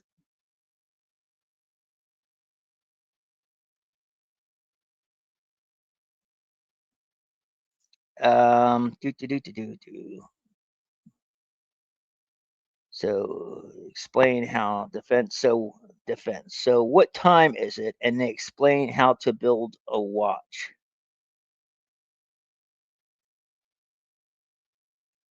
Not really sure what you're saying there, to be honest. You have to give me a little more context. Cash App, yeah, it's at Project Constitution or dollar. I'm sorry, not at. It's $ Project Constitution is the Cash App. I will drop a link for you. 1 second.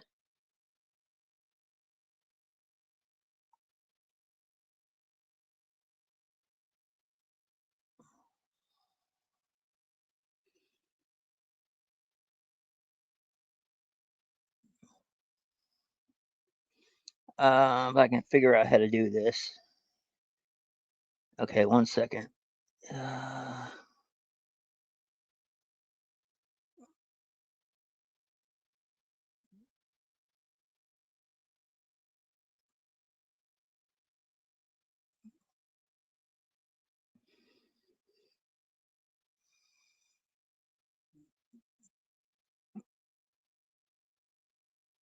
Okay, well, I can't figure out how to share it, but yeah, just $ Project Constitution is the Cash App.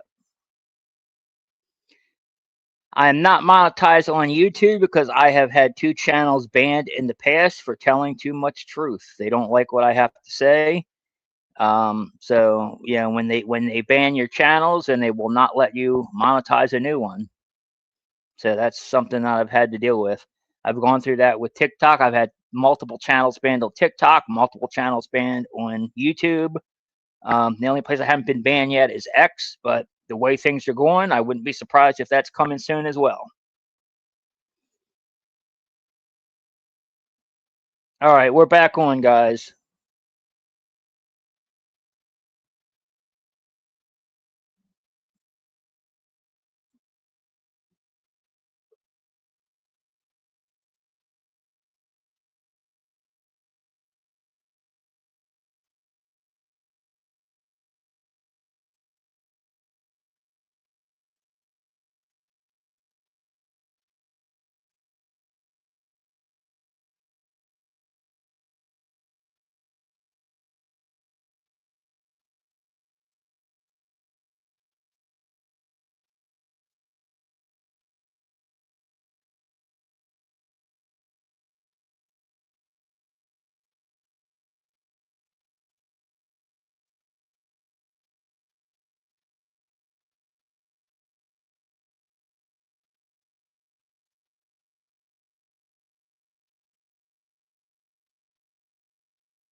Electronic media coverage. We do Oh, anticipate sorry. that will happen.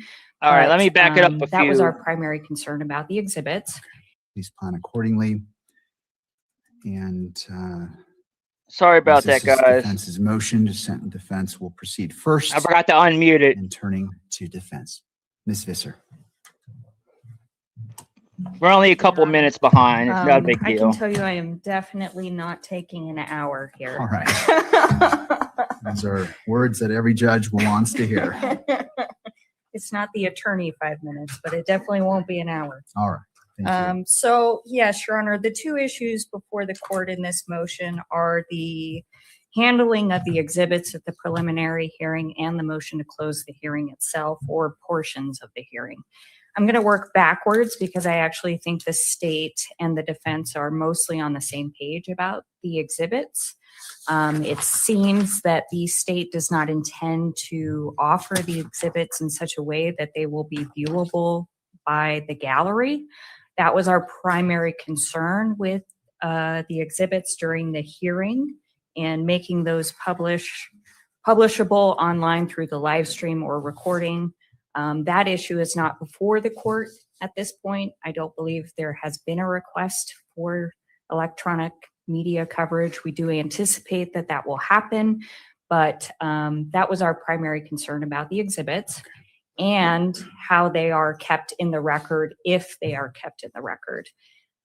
I know that standard protocol is that they are withdrawn after the preliminary hearing. That's what I anticipate to happen here. However, if for some reason they need to remain in the record, we have provided a detailed table to the court of what is already categorized under the rules of judicial administration as private, protected, and safeguarded. And we're asking the court to ensure that the records are held that way if the state desires to keep them in the record for any reason. We don't believe there is any reason for that. If there is post-preliminary hearing litigation where we need to reference exhibits, we'll handle that at that time in the appropriate way, make sure they're classified according to the rules. Okay. So I think that actually addresses that concern. The other concern, of course, is closing the preliminary hearing, which is a little bit more nuanced and is tied in some ways to the other motion that is not fully briefed yet about the use of reliable hearsay in a preliminary hearing in a capital case. I'm going to try very hard not to delve into any of that. I know that the state still needs an opportunity to respond. Going to the two factors from Kearns, I'll address those.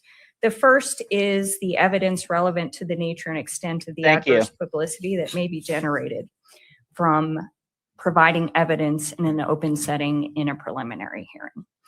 Now, we've overwhelmed the court, I will say, with the adverse publicity in this case. We had a whole hearing about it. We submitted lengthy briefing, lengthy presentations, copies of all of the videos. So this court, I think, has a very good idea of some of the media that is being generated around this case. I also think that the argument that we just had demonstrates how sometimes the media can misconstrue the evidence in one way or another, and that can get into the jury pool.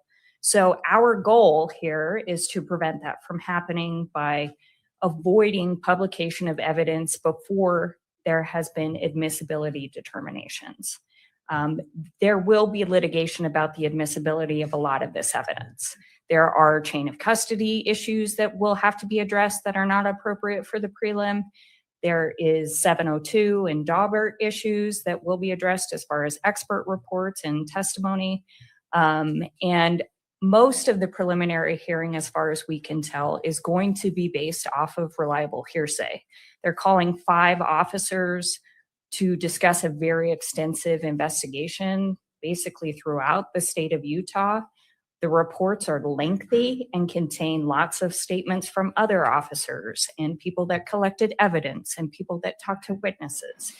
And unfortunately, we're not in a very good position right now to know what of that testimony is going to be based on personal knowledge versus reliable hearsay from other officers as defined by the rule.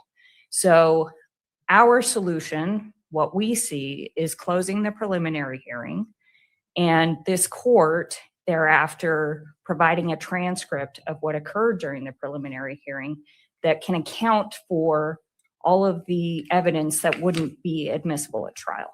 That's the solution that we're proposing here. That's the only way we see that we can protect our client's right to a fair trial and avoid evidence getting out that potentially is going to be challenged in the future and may not ultimately be used or admissible at trial. So that also addresses the second Kearns factor. I also wanted to note, just for the court's understanding, when we talk about Kearns and we talk about Archuleta, both of these cases happened at a different time, before the use of reliable hearsay was allowed by the Utah Constitution in the way that it is now. So when we're talking about those cases and their discussions of prejudice and what open and closed looks like under those circumstances, they were very different. There were more witnesses testifying as to their facts as opposed to hearsay from other individuals. And there was more opportunity for cross-examination and the exercise of our client's right to confrontation. So now we're dealing with basically just a presentation of evidence from the state. And again, without any determination about admissibility at trial. So we are asking for that solution. We think the landscape of the evidence at this point versus those prior cases, while they are still, the guiding procedure for this court to follow, we believe the instances in this case, the circumstances of this case, the media presence in this case, and how the media has already, in some instances, taken information out of this court and misinterpreted it and facilitated misinformation about the case. We believe the only way to really prevent that is to control what's coming out of this courtroom. So that is why we're asking to close portions of the preliminary hearing if we can narrow it down. Honestly, I think that's a question only the state can answer, or the entirety of it, and we can pick through it after. Well, so let me stop you right there. So in looking at Kearns, we have to align with the narrowly tailored, like simply saying closing the whole hearing. I don't think that would conform with narrowly tailored and saying, let's just close the whole thing and then pick it apart afterward. Wouldn't you agree that that's a bit broad?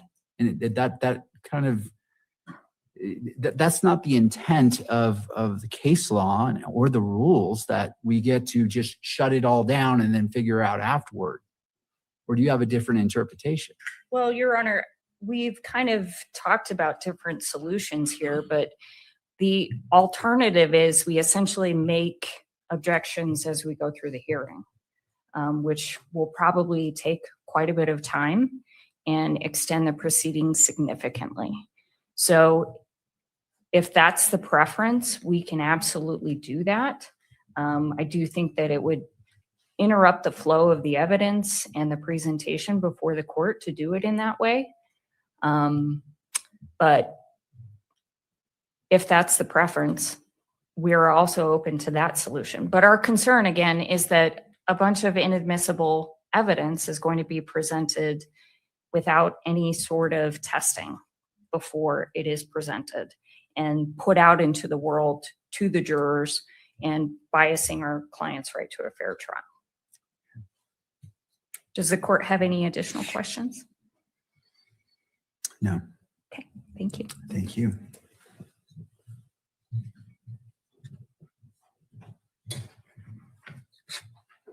Mr. Grunander.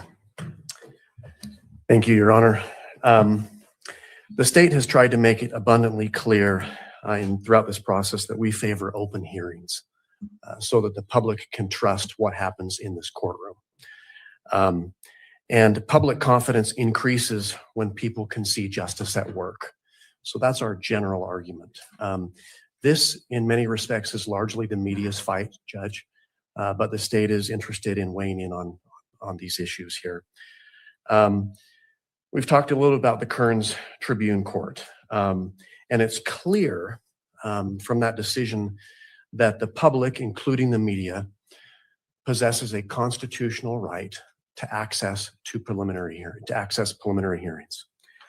And the overall question there as far as closure is there a realistic likelihood of prejudice to a defendant's right to a fair trial? That's the overall question. And then we get into the factors that the court should consider, which are, will the evidence shown during the preliminary hearing create such negative publicity that it's impossible to hold a fair trial because an impartial jury cannot be seated at some point in the future? And the second question is important. The second factor speaks to, are there feasible and effective tools available to this court to ensure a fair trial? And we've had extensive arguments about pretrial publicity in this case. We've talked about voir dire. We've talked about extensive jury questionnaires that can be used as well. And as it applies to here, we've talked about the idea of shielding the public from some of the exhibits that are going to be offered into evidence. So let me just kind of pivot to that. We do favor, Your Honor. You mean hiding, not shielding. We favor, Your Honor, denying access to the public and the media from physically handling the exhibits and copying the exhibits that are admitted during the preliminary hearing. And the reason for that is expressed in the Archuleta case. And the language there is that we believe that allowing the media or the public to physically inspect or copy these exhibits may disrupt the efficient performance of justice, hamper judicial interest, or jeopardize defendants' right to a fair trial. And that is because we have not yet tried the case. Those are likely exhibits. Many of the exhibits will be used at the trial at some point in the future. And having the media access those and try the case in the public, if you will, I don't think serves the administration of justice. So I think we concur with the defense with respect to that. Now, when it comes to the closure of the proceeding, that's where we differ, I think, significantly, Judge. Yeah, the last hearing was to blanket ban cameras from all hearings moving forward. And the judge said no. And he said it has to be on a case-by-case basis, meaning for each hearing, they have to file a motion if they want to ban cameras. So, of course, Tyler Robinson hearing, instead of focusing on trying to defend Tyler and poke holes in the state's case, they're spending most of their time on trying to ban the public from seeing the case, which is crazy. Because the public has a right to be present, including the media, as articulated in Archuleta, they have a right to report on all that occurs there. So there's a difference between the public being present for the hearing, observing the hearing, the media being present and reporting on the hearing, and having access to the actual exhibits. But there's real merit in the public being invited into this proceeding to watch how it plays out, to see the exhibits introduced into the evidence. They're allowed to listen to the arguments between the parties on the admissibility of it, the arguments at the close of the hearing on whether the state's met its burden to bind the defendant over for trial. And that's part of opening these proceedings, making them transparent so that the public can trust the process, what happens in this courtroom. If the court were to close the preliminary hearing, the court would necessarily be making the decision to limit electronic media coverage. So I think that Utah Code of Judicial Administration Rule 4-401.01 is in play. And the court's going to have to undertake that analysis if the court is to close this hearing or even close portions of it. And there's a number of factors that the rule asks the court to consider, some or all of these factors. And some of them clearly stand for this idea that it should be opened. The media should be allowed to cover these proceedings. For example, the adequacy of the court's facilities for electronic media coverage. Check, that one is satisfied. The public interest in and newsworthiness of the proceeding. We all know the newsworthiness of these proceedings. The potential benefits of allowing public observation of the proceeding through electronic media coverage. Again, we think that opening these proceedings creates confidence in the system. Questions of whether there is a reasonable likelihood that electronic media will jeopardize the safety or well-being of any individual. I don't think that's in play here. Whether there is a reasonable likelihood that electronic media coverage will jeopardize the interests or well-being of a minor. I don't think that's in play. Whether there is a reasonable likelihood that electronic media coverage will constitute an unwarranted invasion of personal privacy of any person. Again, I don't really think that's in play here, Judge. So I don't think that the presumption that the media can be present and report on these proceedings has been overcome under that rule. Reliable hearsay. Judge, reliable hearsay is a staple of preliminary hearings. It's important that we all recognize that this is a probable cause hearing, akin to a grand jury in many respects. Does the state have enough evidence to move this case forward to trial, forward to 702 hearings and different challenges on the evidence? And so that's why reliable hearsay is allowed. Well, Mr. Grunander, and I know that this is a subject of the other motion, and so I want to, Sure. Both sides will have ample time to argue that, and I don't mean to interrupt you, but just that's being reserved for a different hearing. And again, don't mean to interrupt your flow, but we're not, that's a decision for a different day. Fair enough. I'll pivot to my main point in bringing up Rule 1102, Judge. Okay. And that is that if this court were to close the preliminary hearing or even portions of the preliminary hearing because of using reliable hearsay, that would essentially swallow the rule, swallow the constitutional rights that the public has to be here and to witness these proceedings. So I just think that that's an absurd result, Judge, that a procedural rule that allows for evidence to come in would negate the constitutional rights of others. So that's my primary point with respect to this motion, Judge.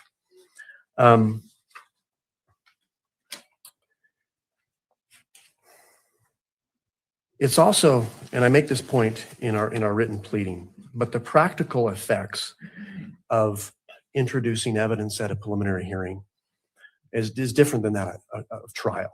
We oftentimes don't publish the exhibits like we would at trial to a jury, where it's broadcast up on a screen for the jury and the public to see. Many of the exhibits that will be introduced at this preliminary hearing through 1102 are like an autopsy report. That would not be published. Lab reports would not be published. Written 1102 statements that the court will receive will not be published. Why wouldn't they be published? That's ridiculous. This idea of prejudice is mitigated for that reason alone. And then on top of that, of course, we would ask the court to essentially seal those exhibits and not allow the public and the media in the future to inspect them and make copies of them. But again, I believe the public, well, the law is that the public has a right to be present, to observe the proceedings, hear what's going on, watch the arguments, etc.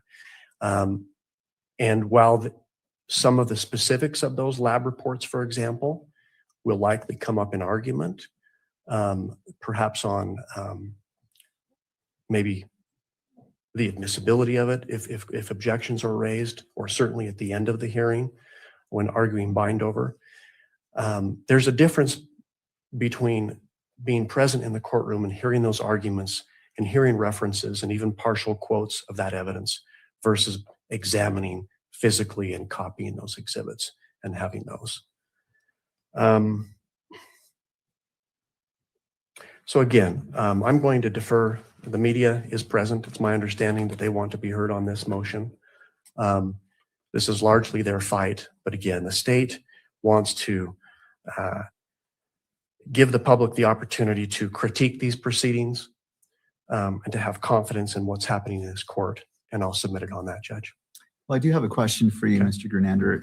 Being that it is the state's burden to present the evidence at the preliminary hearing, do you anticipate any of the evidence being presented that would require a closed portion of the hearing? And if so, what mechanism do you anticipate or you would advocate for to ensure that it's handled appropriately? Judge, I don't anticipate testimony that would require closure for it to be admitted at the preliminary hearing. Again, there are going to be exhibits presented. For example, we have 2 videos. We have 5 officers that are subpoenaed to testify. With respect to 1102, we expect to rely heavily on 1102 in presenting our evidence. But these are officers who will testify to personal observations from other officers. They will also provide some foundation. This is for the exhibits that judge's will come first in. case ever, by We the do way. have one video recorded. He was appointed to the 1102 bench just statement before from this Lance case. Twiggs.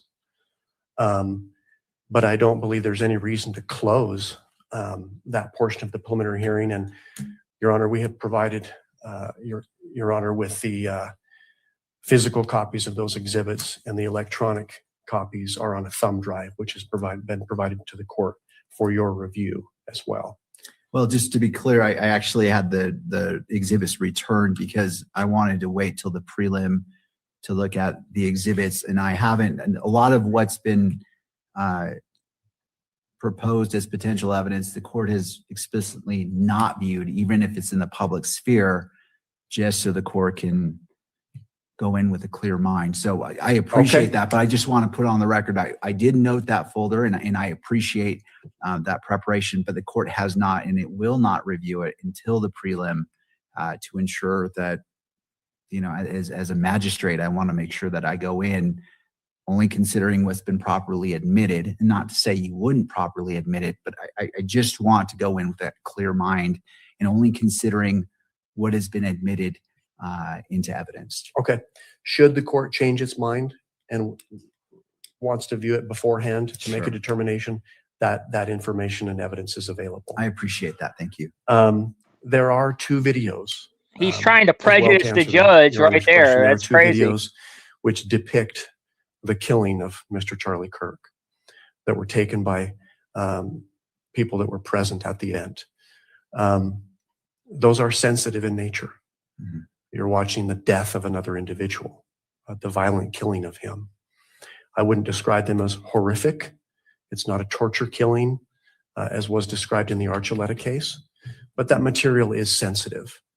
And so if that is received by the court, it would need to be published, at least to Your Honor. Sure. And if it's in an open court proceeding, the monitors could be turned away from the public's view so that that's not viewed, for example. What? Why would they want to hide the footage of Charlie's, of them, why would they want to hide the footage? It's been all over online, everywhere. Like that's like every single bit of footage that you could possibly imagine has been all over the internet, millions and millions of views. Everybody has seen it. Why would they try to hide it now? That makes no sense. I will say the only thing we haven't seen yet is the stuff that Turning Point is hiding, and they still refuse to release. But I don't believe that the hearing needs to be closed, or there's even portions of the hearing that really needs to be closed. Again, I think there's a middle ground here where the public and the media can be shielded from some of the sensitive stuff, but it doesn't need closure. Thank you. Thank you, Mr. Gernander. All right, to Ms. Visser. Or, to the media, and then we'll return to you, Ms. Visser. They're all actors. This is nothing but a show trial is what it is. Thank you, Your Honor.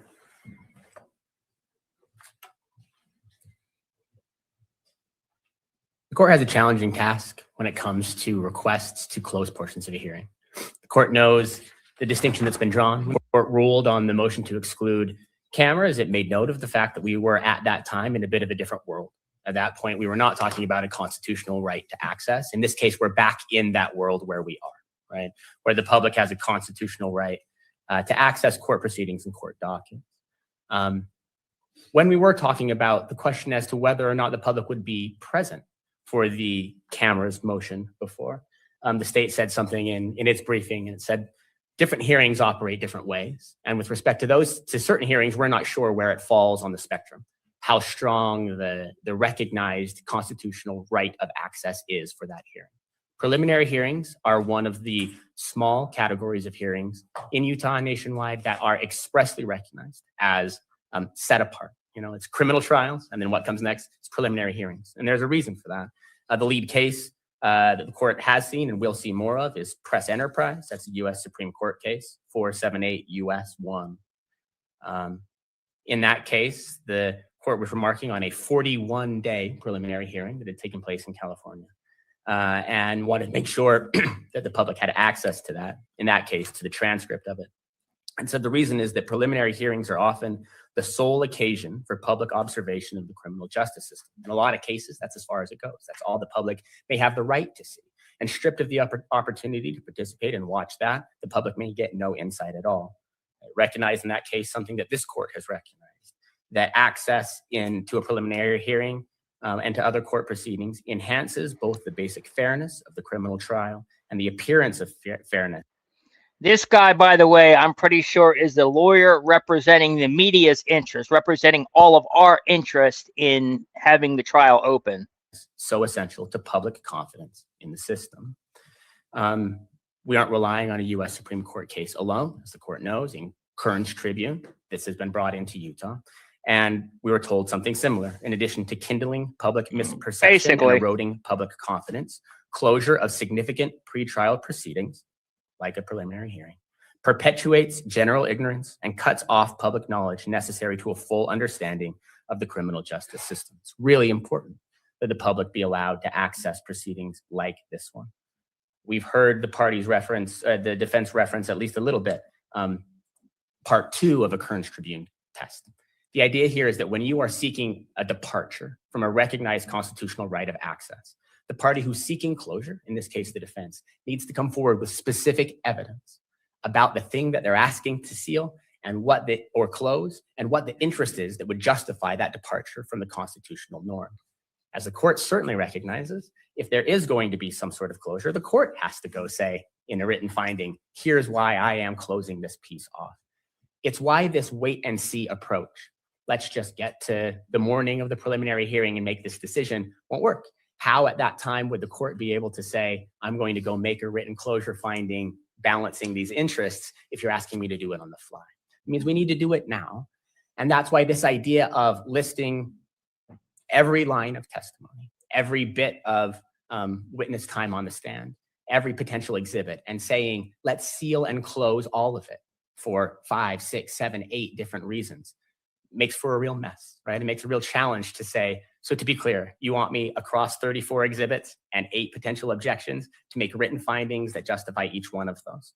I can imagine a world, and I know the court can too, when there is an exhibit, a portion of a bit of testimony, where it may be truly unique and special enough that the court would then need to hear a specific argument. But the burden to do that is on the party seeking closure because of the constitutional rights at issue here. In order to do that, the party seeking closure needs to have evidence of 2 types. One, evidence relevant to the nature and extent of adverse publicity that may be generated by the open pretrial proceeding. So I need to come show you what it is that's so problematic about it. And then, as the court recognized, specific evidence relating to the availability, feasibility, and efficacy of alternative means of selecting jurors and conducting the trial to assure the integrity and impartiality of the jury. That's from page 523 of Kearns Tribune. You need to show up with both those types of evidence. The court knows what the normal alternatives are because the court has thought through those and mentioned those in its ruling before.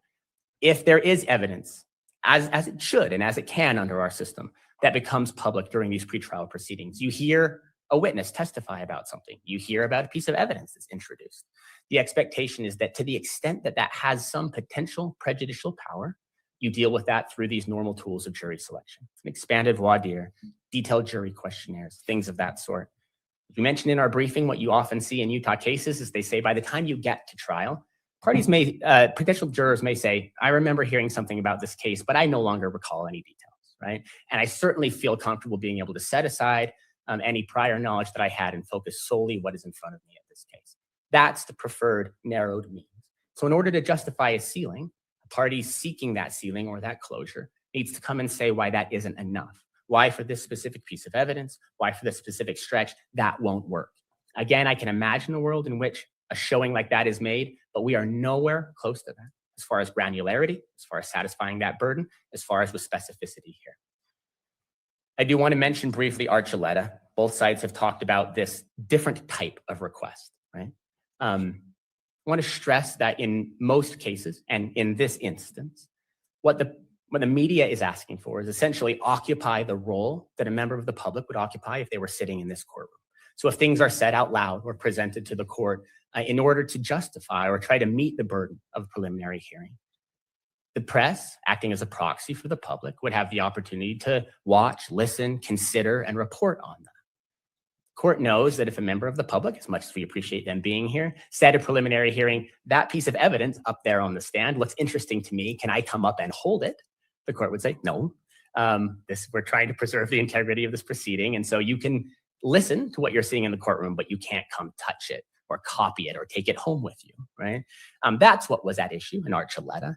There were some pieces of physical evidence that there had been a request by the media to actually handle, inspect, copy. And in that case, the court said, well, we'll treat that differently. We think there's some different considerations at issue when you are asking to physically handle exhibits. Nothing like that is at issue here. The press has not in its briefing and does not here today seek to be able to do that type of hands-on examination of evidence or copying that was at issue in Archuleta.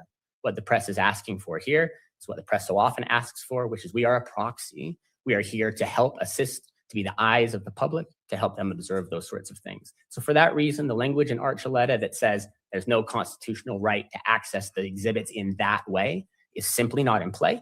It's simply not before the court.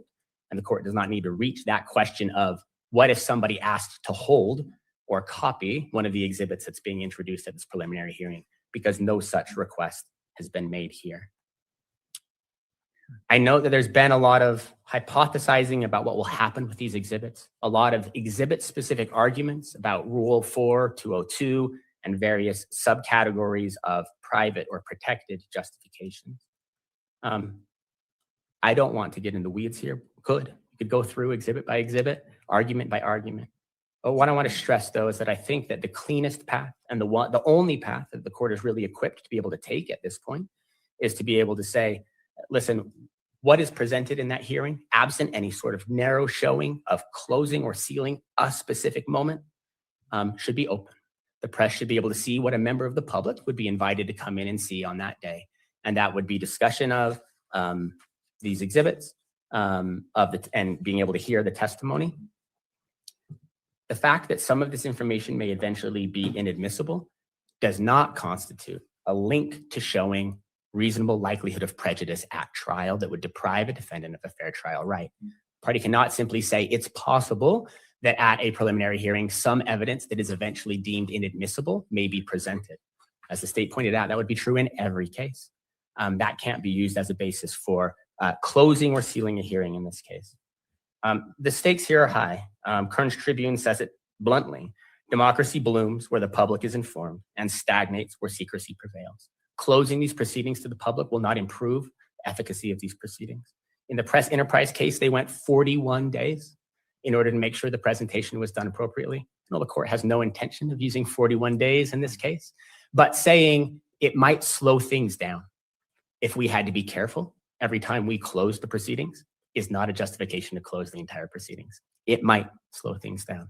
It may force parties to, on occasion, say, let's talk about this specific piece of evidence. But because that's hard, doesn't justify saying, let's close the entire thing. The court has correctly not taken that path in the past, should not take that path now. Thank you for hearing us, as always, Your Honor. Thank you. Ms. Visser. I think he made sense. He made a pretty good argument there. Oh, Tyler's Thank you, actually Your in Honor. person. That's awesome. First time I've seen him today. I just want to address a few things. First, I would propose that there could be a solution whereby we have portions that are closed, like preemptively closed, and portions that are preemptively open if necessary. I just also want to caution the concern about admitting some of these exhibits that are protected, private, safeguarded, and the testimony that may accompany those being admitted. It sounds to me like the state doesn't intend to essentially do an end run around those classifications and have people describe those or read those out loud, and that would be our preference as well, because those are classified as private, protected, and safeguarded. So we would ask for that solution to be implemented as well. And to that, just as you're talking about that, I'm just kind of thinking out loud. And I always encourage parties to see if there's any stipulations to exhibits. You know, for jury trials, I always encourage the parties to get together and to see. And I'm not saying you need to, but perhaps that could be something that would help resolve some of these issues. If there is that removes the need to go into detail or even to go into what could be problematic foundation laying again. But I'll leave that to the parties. The court is not intending to insert itself in those conversations. No, that's a good suggestion, Your Honor, and we're definitely open to having those conversations in anticipation of the prelim to make things simple and move quickly, for sure. Okay. As far as the Rule 4-401.01, the electronic media coverage, I just want to reiterate that issue is not before the court right now. There may come a time when we need to address that when the media files their request, as they inevitably will. This court made a detailed order about how we are to address that, and so we'll address that at that time. I don't think it's a basis for this court to deny our motion for closure. It is a very different issue, right? Whether or not the media are allowed in the courtroom versus filming and live streaming is very different. So we did not go through those factors. Potentially we will in the future. So, Your Honor, we are asking for some reasonable solutions to prevent information being out in the public from the preliminary hearing that likely will not be admissible at trial. Hearsay from other officers is obviously not going to be admissible at trial. Those individuals will have to testify. 1102 statements, clearly not admissible at trial. Those individuals will have to appear. We will have the right to confront them, cross-examine them. So we're asking the court to take measures to ensure that that information is not published from the preliminary hearing. That is our primary concern with the motion to close. So we are asking for that. Thank you, Your Honor. Thank you.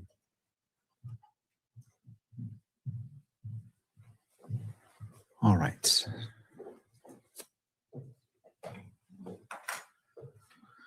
All right. Thank you to the parties. I appreciate the argument and briefing that was done. Acknowledge your hard work and diligence. The court will take both matters under advisement and issue a ruling on WebEx. And counsel, I want to check with you. I have, I anticipate approximately 30 minutes as I've done in the past in either a morning or afternoon setting on June 1st. Is there a preference of the parties? So June, we're not going to get a ruling either way on either one Mr. of these Nevada. things they argued today Only until that I June presently 1st have a now, hearing apparently. Scheduled for the afternoon, late in the afternoon of June 1st, California time. All right. That's all. And first, is there, we've had a Oh, big time. traditional way of doing this. I'm but shadow do the banned parties all over the have any board. X, objection YouTube, all of for my them. ruling to be on WebEx to accommodate all the parties? Not for Mr. Robinson. All right. And First, the morning of June 1st would be preferred by the state. all right. How about 10 a.m. on June 1st for a WebEx hearing? And again, I wish to be thorough to defense. What is your election as it relates to Mr. Robinson for that hearing? Your Honor, if he could just be present with no video, just like in Okay. the past. Thank you, Your Honor. All right. All right, let me look to.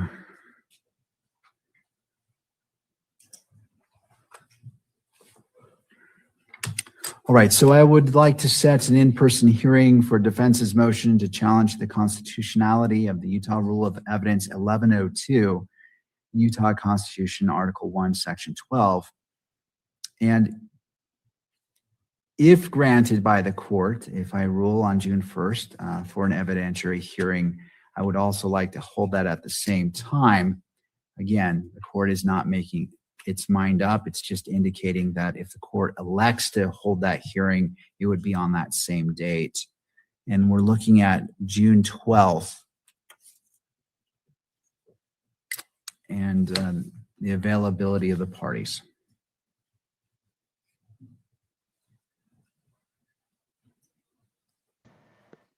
So now he's gonna rule on the motion and do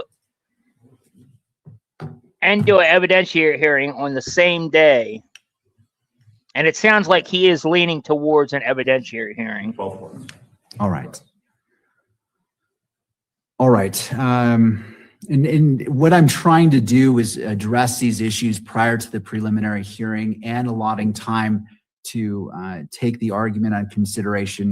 The court intends to give serious thought and consideration to the motions and to the oral argument. So I'm trying to space it out so the court can do that and issue its ruling prior to the preliminary hearing. So for the June 12th, we'll start at 9 a.m. and we'll set aside the majority of the day. On the day of the hearing, I'll state the time constraints that we have, but as done today by counsel, I appreciate your succinct arguments. It is appreciated, and that reflects your experience and professionalism as well. With those two dates set, June 12th at 9 a.m. for the evidentiary hearing on the motion and potentially evidentiary hearing for the order to show cause, and ruling on June 1st, 2026 at 9 a.m. on WebEx for ruling on today's proceedings. Do either party wish the benefit of the record at this point? I'm sorry, you said 9 a.m. on the first? I thought the court said 10 a.m. on the first. I did.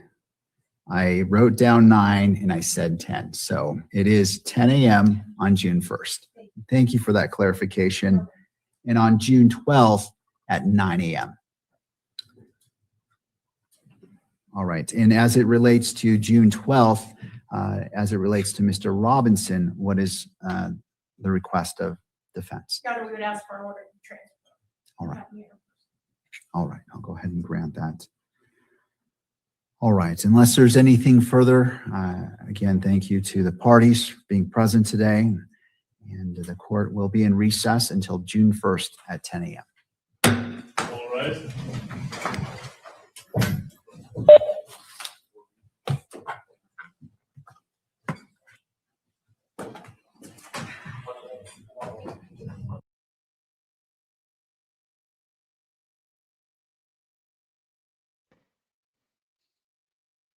Okay, guys. So it looks like the judge is holding off. He is not issuing his ruling on the motion for contempt against the prosecution for going on Fox News and colluding with the media, sending emails colluding with the media. So he's holding off on the ruling for that, and he's holding off on the ruling whether to ban cameras or not until June 1st. June 1st at 10 a.m. There's going to be an online WebEx, like a Zoom hearing, where he's going to make his rulings then.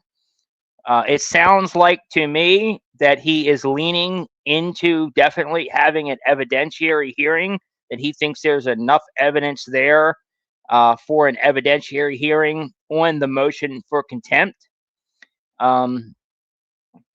And that's actually really good news, because if he does that, then the defense will be able to get discovery of the communications between the prosecution and all these media outlets like Andrew Colvett, like Fox News, TMZ, all these media outlets that they've been colluding with.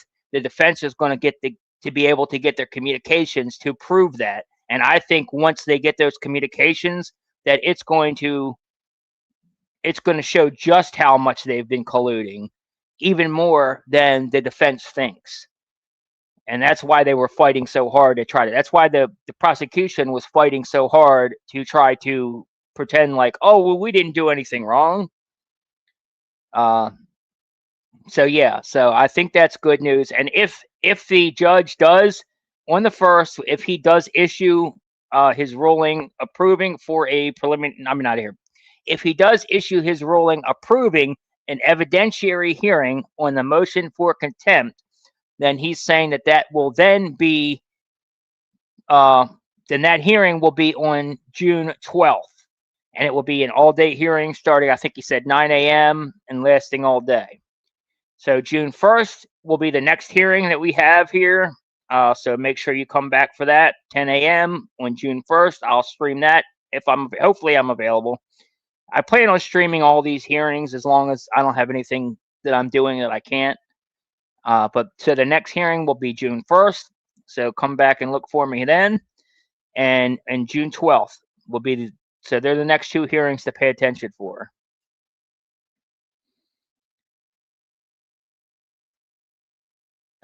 Wish Tyler would stop chewing his fingers. I'm not sure if he is medicated. I didn't notice that myself. I wasn't really paying attention to him. But yeah, I mean, I'm sure that they've probably got him heavily medicated in there. Which is sad, honestly. Thanks for the theater of absurd. It is. It's 100% absurd. Everything they do is absurd. This is nothing but a show trial. I mean, they have no evidence against Tyler. This is just a show trial.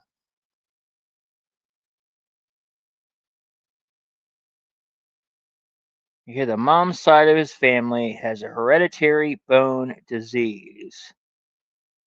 Not sure. Where did you hear that? I haven't heard anything about that. The kind that would make it hard to jump down 5 meters and keep running almost immediately upon landing. Maybe that condition requires medication. You know what? If that's the truth, then that's certainly a possibility. I would like to look into that. I haven't heard anything about that. So, if you could either DM me or email me, let me know where you heard that or direct me to that source. I would appreciate it. You can DM me on X, or you can email me at projectconstitutionvideos@gmail.com. I do know that Tyler Robinson has a lazy eye, which would make it pretty difficult for him to, zero in and fire that supposed rifle from the roof of the Losi Center hitting Charlie Kirk. So that's one thing that would preclude him as the suspect. I know that much for sure. Magistrate judges are very special. Okay. Thank you so much for streaming this for us. Yeah, absolutely. Like I said, it's important for the public to see this stuff themselves. It's important for people to make their own informed decisions, because the media has been lying to you. And the only way that you're going to know that is if you watch it for yourself, and then you can see.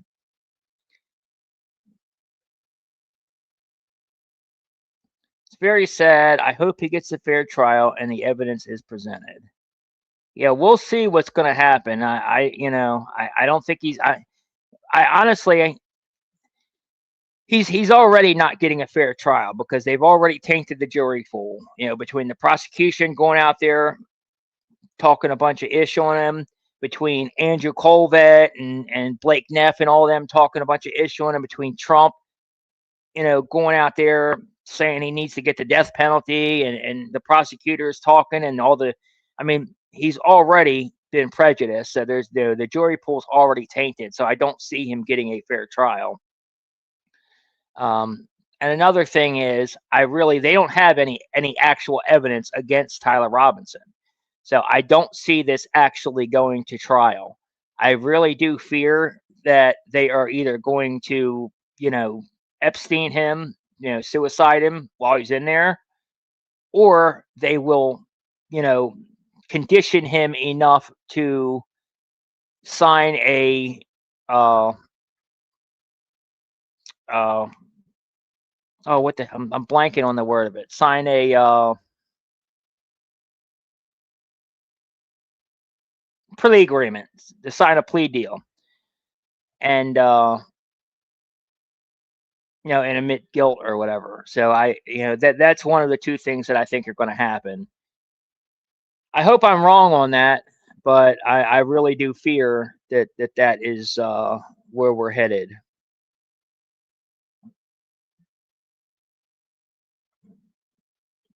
Yeah, exactly. That's my whole point. Yep.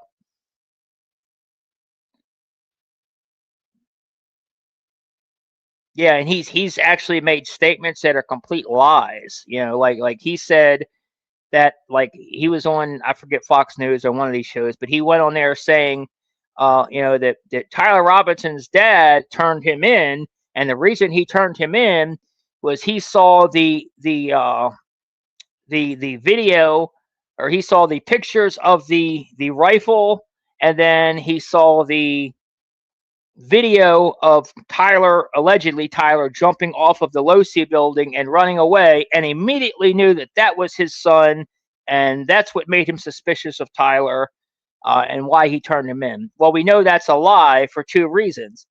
One, there was never ever been a picture of the rifle put out in the media. The picture that they put out is a stock photo. It's not even of the same firearm that they claim he had. And it's been admitted that that's a stock photo, that the media just put a stock photo out. So there's no way that the dad could have recognized Tyler's rifle from a stock photo on the media of a gun that was not even the same type of the weapon that Tyler allegedly owned. So that's the one thing. And the second thing is, they're saying that he recognized Tyler from that video of him jumping off the Losi Center roof. Well, the problem with that is they didn't release that video until after Tyler was already in custody. So how did the dad see it and recognize his son if they had already released that video? I mean, how did they see it and recognize his son if that video hadn't been released yet? Makes no sense. And secondly, even if the video were released before and somehow the dad saw it, it's so far back, the person on film looks like tiny, like a little ant, like a little bug. There's no way that you could even make out who it is. If it, you can't even tell it's a person, honestly. So there's no way to recognize that is Tyler Robinson. There's just no way. It's complete nonsense. It's all lies. Like, yeah, exactly. This person right here. It's all lies. That's exactly right. It's all lies, and they've been caught lying. That's why I say there's a cover up, and we've proven a cover up. The FBI has been caught lying. Turning Point has been caught lying. They've all been caught lying. They've all been caught with their pants down, lying, outright, blatantly lying on this case. That's a cover-up by design. By definition, that's a cover-up. Yeah, he's a patsy. Absolutely, 100%. Erica Kirk wants this to be a speedy trial. If it were my loved one, I don't care how long it took. I would want the truth. Exactly. And that's honestly, that's my point. She's participating in the cover up. Like when I say she's guilty, this is what I mean. I'm not saying that she 100% is the one that, Charlie, although I do think she was involved in that. I don't necessarily have definitive proof of that. What I do have definitive proof is that she participated in the cover-up of them murdering her husband. Absolutely, 100%. And part of that is she's orchestrating behind the scenes all of this attacks against us, all of this PR that they've been doing, for one. And secondly, like you said, she's like the motion for a speedy trial and filing on the case for all that. She's trying to hurry this case along. She doesn't want them to do a proper investigation. She just wants it swept under the rug and move past it and move forward. She doesn't care that the real killer is guilty. All she wants is to convict the patsy and move on and put it behind her. That's all it is. It's disgusting, honestly. It makes me sick. And that's one of the reasons why I just can't stand Erica.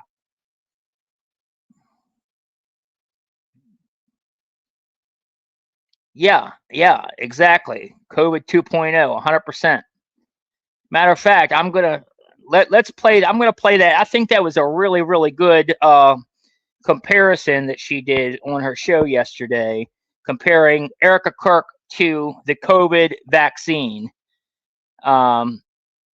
And I'm going to play that before we get off, because I think that was really, really a good comparison. Oh, it says, Project Constitution, I replied to your ex post with more content for the bone disease claim. It's based on an obituary of someone who may be related to Tyler through his. Oh, okay. Very, very good. Thank you for that. I'll take a look at that. So yeah, let me go ahead and pull that up. I want to, this comparison that she made, great comparison. I want to go ahead and play this for you guys. I think it's actually really important, and it's very, very accurate.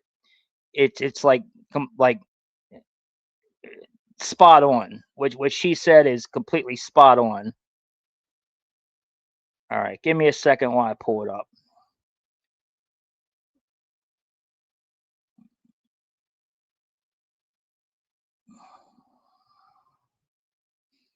Which one is it? Comparison to the COVID vaccine. Yep, this one right here. All right, let me make sure that. Okay, let me make sure I'm sharing it. Am I sharing it? Not yet. Okay, there we go. And let's actually let me make sure I got the sound on. I think I got the sound on. All right, let's fly. This is from Candace's show yesterday, where she compares Erica Kirk to the COVID vaccine. So let's go ahead and watch this. What happened over the weekend finally put Erica Kirk within a context that I can understand. Erica Kirk is the COVID vaccine. Okay, no one can debate this. I'm right. It's a fact. She has been introduced to the public with the exact same PR scripts, the exact same emotion, with the exact same global institutional governance and backing. Erica Kirk is the COVID vaccine, and we're now on the fourth booster. So that's fourth booster is like when everybody knows that they're lying and they know that it's corrupt. And still, they're just going to keep attempting to force it upon the population, not just on the adults, but now on the kids, right? Club America is for high schoolers, and that's coming to, you're going to take her too. And just like COVID in the beginning, there was a global emergency, right? People were fearful. Charlie Kirk died and the world felt uncertain. I didn't know who to look to. We're looking for some sort of an authority. People wanted to do their part and believe that they could come together. We wanted to believe the news media that we were all in this together and experiencing this pain of losing Charlie Kirk. Suddenly a star is born. Instant stardom, a la Dr. Fauci. But this time we've got Erica Kirk being foisted upon the public. And then things got weird. And they got weird pretty quickly, right? This is like nurses are doing TikTok dances. And we don't really know why. Erica starts making the evil eyes, and we're unsure. We're all in this together, turned into Turning Point is my family. People had questions about how quickly this was being rolled out, the vaccine, Erica Kirk. Like, really? Erica Kirk is going to be appointed the CEO and chairman this soon, a couple of days after? Doesn't she need time to grieve? Shouldn't she maybe take a beat, go home, be with her kids? Right? Now, all of a sudden, they drop the influencers. Your feed is being filled with influencers, celebrities, politicians telling you to roll up your sleeves and take the Erica. Just take it. Take the Erica. You got Nicki Minaj. You got JD Vance up there lecturing you. You got President Trump. You've got Ben Shapiro, take the Erica dopes. But something in your gut is saying, this feels wrong. This feels too fast. You get a sense like they already had Erica ready somehow. Like she was already in the chamber before Charlie even passed. Right? You're starting to look at this. This picture just doesn't pass the gut check. Now the government is starting to get a little desperate. They see. Kind of like she was a handler, kind of like she was placed there, on purpose. Absolutely. There's this fracture in trust. They've got a lot of money behind this thing. They're bringing in large corporations now, and they're offering you Krispy Kreme donuts. You guys remember that? Krispy Kreme donuts for free if you get the vaccine. Free beer, free marijuana joints. This is all real. These headlines. Free Super Bowl. I remember when they did this. You guys remember this when when they were like trying to bribe us? Nobody would take the COVID vaccine, so they tried to bribe us into taking it. Oh, we'll give you free money to take it. We'll give you free coffee. We'll give you free beer, this, that, and the other. Free food. I mean, it's so wild to me. And the same thing is happening here. Tickets. White Castle's dessert on a stick. That's weird. That one's White Castle invites all to celebrate their vaccines with complimentary dessert on a stick. Is White Castle doing dessert? It's going to be free. Sam Adams is giving you free beer. NFL, everybody's getting involved now if you accept the vaccine. Okay, Turning Point USA is now paying their chapter leaders to stay on board because everybody wants to quit. Suddenly, we're realizing that we're being targeted. And you're thinking, is this vaccine going to kill us all? Because it's safe and effective is now suddenly she's a grieving widow. We hear it over and over and over again. Everyone keeps saying it, but it doesn't ring true. And they've got the journalists, the government, the military, the Zionists, they're all in cahoots again. And whenever this unholy alliance begins to collude to tell you that something or someone is okay, it's because that someone and something probably isn't. Okay, is that fair? I feel like that is historically accurate. It's always the What happens exact is if you opposite of bring whatever they people tell step into you. the fold and they begin to ask the right questions. Hey, why do I feel like Erica Kirk is going to kill me every time she speaks? Why is she dressed like an assassin? What's with the glitter pants? What exactly is she doing inside of the drapery? And then when they ask those questions, the entire ecosystem comes down crashing, trying to destroy them. Because how dare you ask these sorts of questions? And then the final stage of COVID is when we begin catching our government in outright lies. That's where we are right now. We're like, hey, government, you said that if I got the vaccine, I wouldn't get COVID, but I got the vaccine and then I got COVID twice. So what's up? And then the government, they don't like when you catch them out in lies, right? So when you catch them in something that they said, they then roll out the experts, the psychologists, the psychiatrists to convince the public that even noticing the government lies and not just trusting them blindly is something that only a psychopath would do. Why would you not just trust us blindly?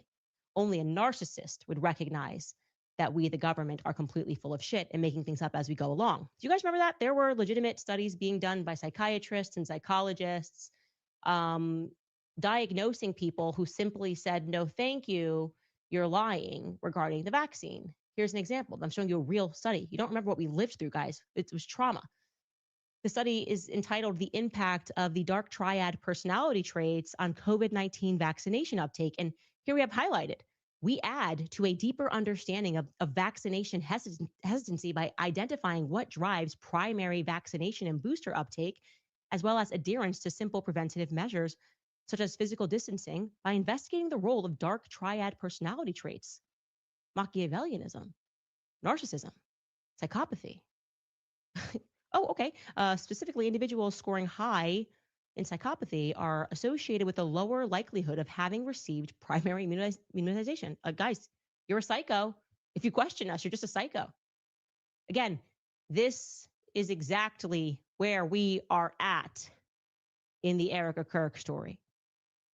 We're asking to see evidence, noticing they have told us lies, and we're now getting diagnosed. Yeah, because you have all these Operation Mocking Pastor, where all these pastors are going out saying we're evil, we're demonic. Not even just them, but all these influencers too, that are all, you know, surrogates of the Trump administration, surrogates of Israel or whatever. They're all coming out now. Candace is evil. She's demonic. You know, I'm evil. I'm demonic because I go against Erica Kirk. She's a grieving widow. How dare you people? You know, that it's same thing. Exact same thing is happening. And I just have to tee that up because I'm so amazed, jaw on the floor at what took place over the weekend. Okay. So to back this up, obviously, we broke the story. We've been keeping the countdown here.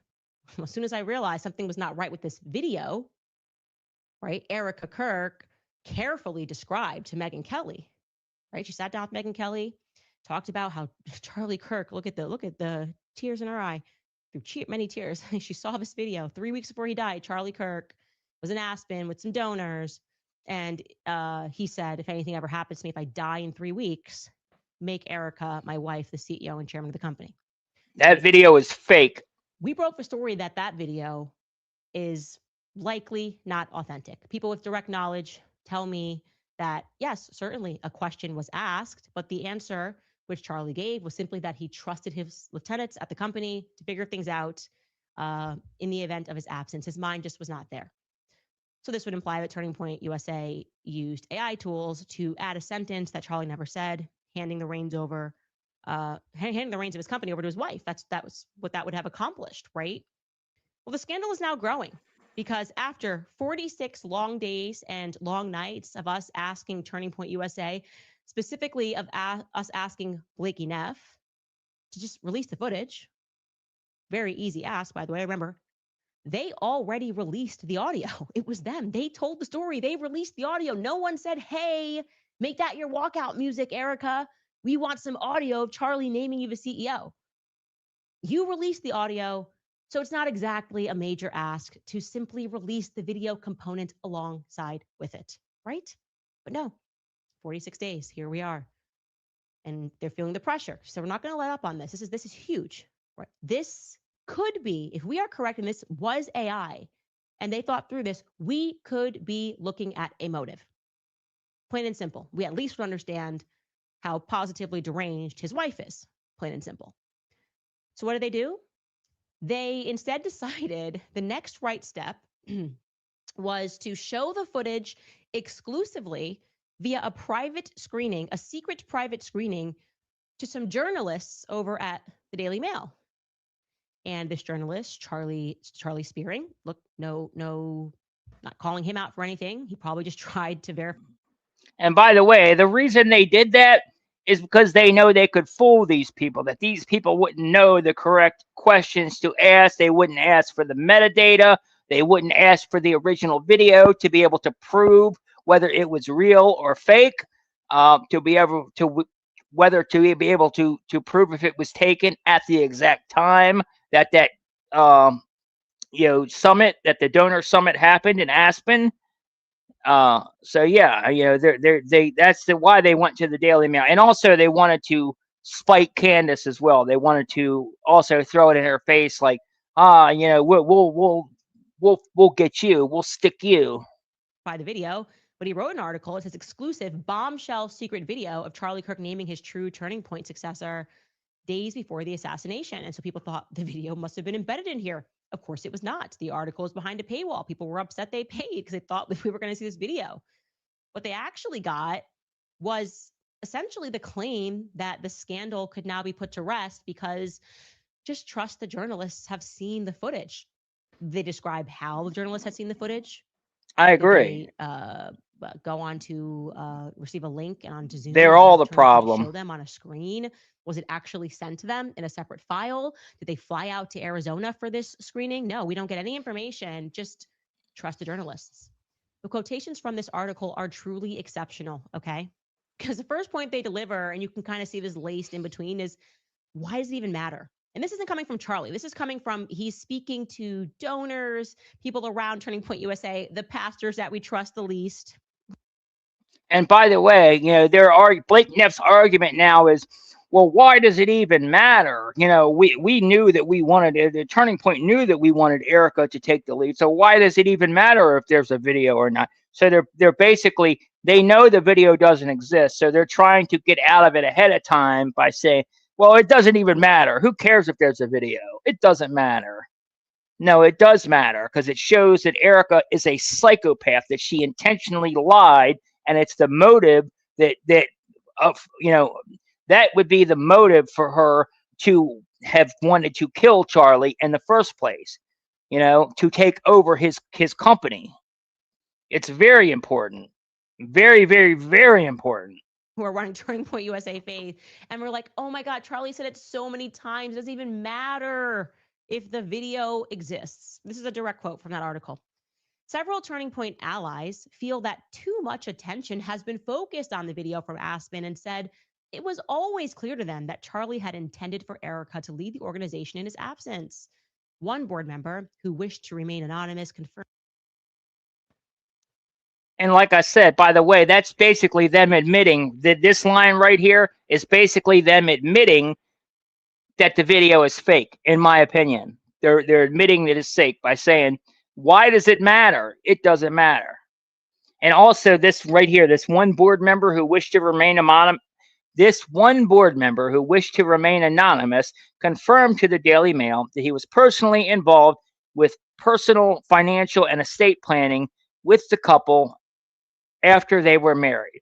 Well, I don't care if he wants to remain anonymous or not. That board member is Doug DeGroot. Doug DeGroot is the one that did Charlie's personal and financial, stock trading, estate planning, all of that, because Charlie has even said that in a video previously. So I'm going to out him right now. That's Doug DeGroot. I don't know why he wants to remain anonymous, because Charlie's even publicly said that it was him. The only reason I think he would want to remain anonymous is because he knows that would imply that he's part of the cover-up. And I'm going to say that right now. I think Doug DeGroot is 100% part of the cover-up. To the Daily Mail, but he was personally involved with the personal, financial, and estate planning with the couple after they were married. And during those discussions, they made clear that if anything should happen to Kirk, his wife would be responsible for the organization that he had founded. Quote, Erica knows more about Charlie's feelings and emotions and where he wanted to bring Turning Point than anybody else out there, the board member said. The board already knew what the plan was, because they talked about it with Charlie. Everybody knew. Okay, end quote. So it was just an open secret, you guys. But for whatever reason, Charlie, who was a literal boy genius, did not think to simply put this in his corporate will. He had one, Turning Point USA. They had a corporate will. Exactly. That's bullcrap. That's what wills are for. If he wanted Erica to run the company, he would have put it in paper. He would have put it in writing. Saying this over and over again, like, if anything happens to me, I just want Erica to take over this place. When it came down to the paperwork, he just skipped that part. Was Erica in the corporate will? Yeah. I'm told Erica actually was named, and she inherited 10 million. That may or may not be correct. I didn't get a question on Turning Point USA, but I was told this very early on from someone on the inside. So he thought about Erica when he did his will for her to get paid. Maybe it wasn't 10, who knows? I'm actually almost certain it was like 10 million, but for some reason he didn't write that he wanted her to become the CEO. That feels like a bit of a miss. I don't buy it. It's BS. Okay. Elsewhere in the article, they explain that the reporters have seen the video, so I guess it's all good. Okay, quote, video of the Aspen Donor Conference has never been released publicly, but the Daily Mail has been given exclusive access to screen the full video, report on its contents, and speak to individuals who were in the room in Aspen that day, as secrecy around the footage has become a major point of contention for critics of Turning Point and its new CEO, Erica Kirk. Oh, I have a question. Why can't they just release the footage? Oh, they have that in the article as well. The excuse that Turning Point provides for why they cannot release the footage themselves is because it would violate donor privacy. It reads, quote, while the public release of the video would prove Owens's suggestions of a fraud to be false, some of the organization believe good faith efforts would be rejected. And the video complete crock of shit. And on top of those concerns, the donor who asked the succession question does not want her question and identity revealed to the public. Sources within the Well, the organization question is, told the Daily Mail. the question has already been revealed. We already know the question. So the only thing that she could be worried about is having her identity revealed. And like Candace is about to make the point here, that's very easily fixed by either cutting it right after she asked the question and just leaving the part where Charlie answers it, or you can keep the whole thing in and then just hide her identity by blurring her out and maybe changing her voice with AI. Very easy fix, but Turning Point is trying to create this false reason why they can't show it, which makes absolutely no sense. Just like everything they put out makes absolutely no sense. Horrible PR all the way around. How's your fourth booster, guys? Not hitting the same, is it? When they say get the fourth booster, you're like, I don't want to, I feel like you're lying to me. So you can, apparently Turning Point USA can cut the clip for Erica to walk out to, and we don't hear the donor in it, but they can't do that. They don't know how to do that. They don't know how to cut a clip so that we can just see Charlie answering the question. We're to believe that they don't know how to edit videos at all. It's literally what Turning Point does. That's the whole point of all of his speaking events and going on campuses. You're telling me they can't just black out the face of a donor and cut out the question? This is the reason that they're not going to release it. Now they're concerned. Good faith question. I'm not asking you for good faith. I'm not the one who told you to roll out the sad story to Megyn Kelly and then to have it be her walkout music as she accepted the glory of taking his role at AmFest. That wasn't me. That's your terrible PR ideas, and you're just getting clocked on it left and right because information, people are working together, and people have come to me both within and outside of your organization. We now know that you were meeting with a Hollywood AI company. What a free market organization would be doing, meeting with a Hollywood AI posthumous company. We make videos posthumously. It kind of makes you think back, by the way. Do you remember when Erica, when she was on the Charlie Kirk radio show the first time back, and she was like, we have 10 years of footage that nobody's seen. She actually said speeches that nobody's seen. My producer pointed out how stupid that is. How could there be speeches that nobody's seen? Was Charlie just like giving speeches in the mirror at home? You have speeches that nobody, what 10 years worth of, how is that possible? Were they planning on releasing some footage that was being created by like? That's a perfect argument because, any speech that Charlie gave, even if he himself did not record it, if there's an audience, there are people in the audience most certainly have recorded that and put it on social media. So any speech that Charlie did would already be out there in the public somewhere. So for her to say that there's speeches that nobody's ever seen makes absolutely no sense. Unless, as she's alluding to here, if they were trying to keep grifting off of Charlie's ghost by creating fake AI videos of him and trying to pass them off as real.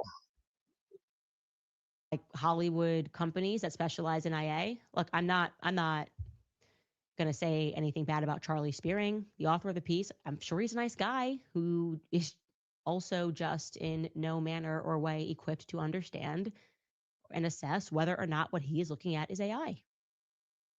Because AI can be uncanny. We all know this. You can go on the internet. I don't know about her first child, but I do know that the boy that they had supposedly, I'm pretty certain, I can't say with 100% certainty, but I am pretty sure, I'm like 90% certain that she did not give birth to that son, that they either adopted him or they used the surrogate. Because we can prove that she faked her ultrasound photos. We can prove that. I've already released that last week on the channel. And obviously, like you said, there are no pregnancy pictures of her whatsoever, anywhere, ever.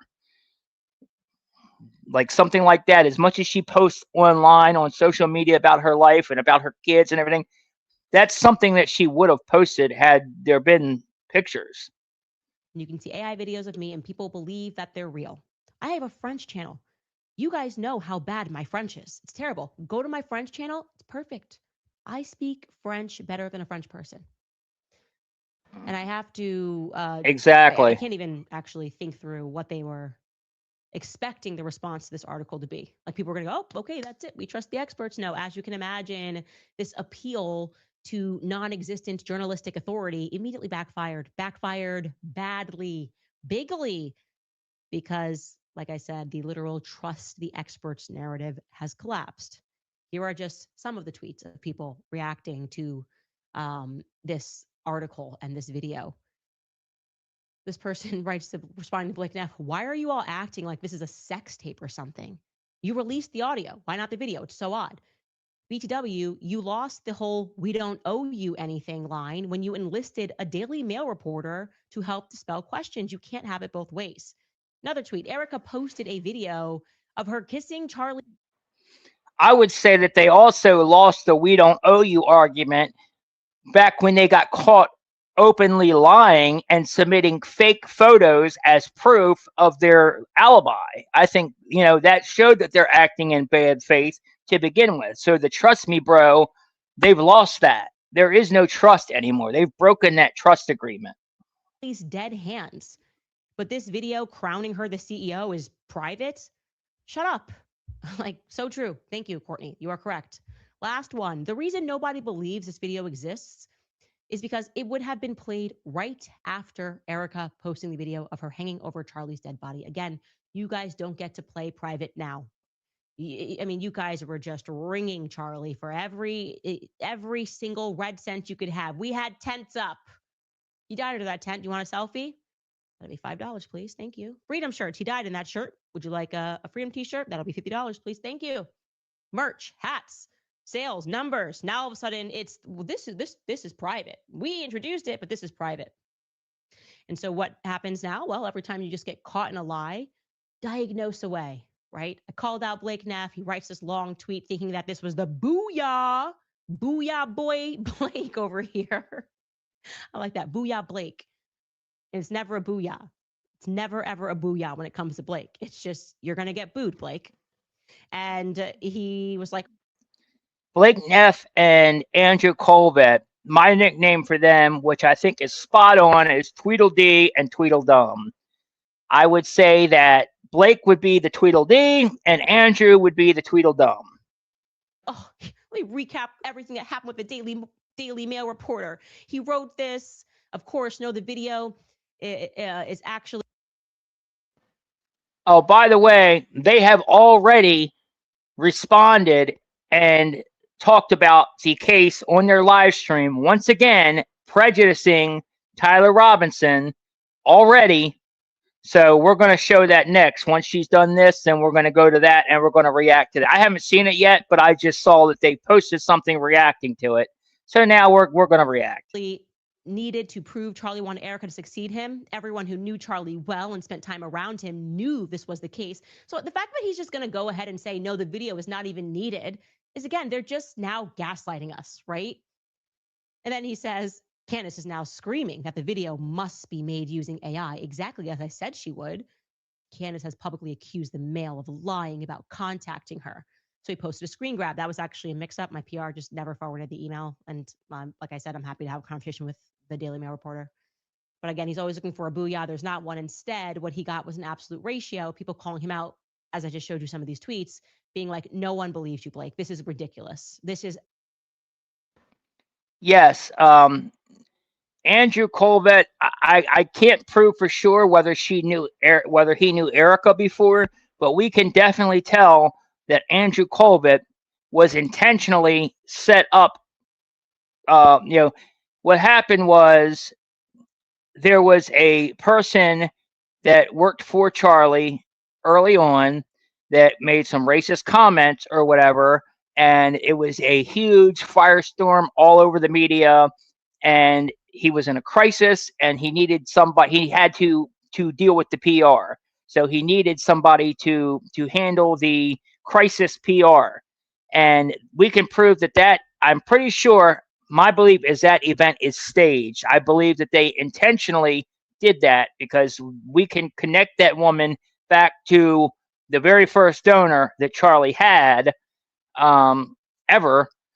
And so I think she was introduced into the company on purpose. And I think she made those statements on purpose. And I think that they intentionally created that scenario, that media shitstorm, and then introduced Andrew, because Andrew kept trying to get in with Charlie, and Charlie's like, nah, he kept ghosting him until that firestorm, that media firestorm happened, and then he finally said, okay, I need your help, I'll let you give it a go.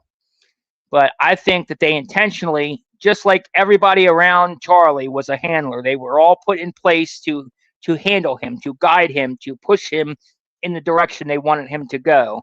And Andrew Colvett was one of them, 100%. Absolutely ridiculous. And I said, the ratio here is exceptional. Like, pay attention to what people are saying. The people have spoken, Blake, and they are not on your side. Release the video. Big time. And let Boyer, us big be the time. judge of who's lying Absolutely. About what. Tyler Boyer, we can prove that she knew, we can definitely prove that she knew we can definitely prove that she knew Tyler Boyer way before she married Charlie, way before she first, supposedly fell in love with Charlie at the Bob's Burgers or whatever, because they went to Arizona State University together. So we got them linked all the way back to Arizona State University when they knew each other, at a very minimum, if not even longer than that. We think it goes back even further, back to Romania. But she's even on video. She's even caught on video saying that Tyler Boyer, lying, by the way, because she's said that she didn't meet Tyler until the 2015 Trump rally or whatever, which that's a complete lie, because she would have had to have known him to get invited to it, first of all. But secondly, in another interview she slipped up and said that Tyler Boyer is a family friend. So they clearly knew each other well before Charlie. So Tyler was put into Charlie as a handler. Andrew Colvett was put into Charlie as a handler. And the two of them together colluded to set Erica up with Charlie as a handler. And Blake said, yeah, Candace, since I'm not a malignant narcissist, I don't actually care what my ratio is as long as I'm speaking the truth rather than lies. But just to play along, quote, wide is the gate and broad is the road that leads to destruction, and many enter through it. But small is the gate and narrow is the road that leads to life, and only a few find it. Well, Blake, I'm not sure which road you think you're on, buddy, but you might want to pull over and get some directions. Okay. I'm going to leave it at that. What should our takeaway be here? Boys and girls, our takeaway should be Hunter Biden was smoking crack, but what's Blake's enough excuse, right? What is Blake's excuse? What is Andrew Colbett's excuse? What is Erica Kirk's excuse for this buffoonery? Because that's what it is. It is buffoonery. How much longer can this go on before they stop, right? For COVID, it took years before they finally admitted that the vaccines were not safe and effective.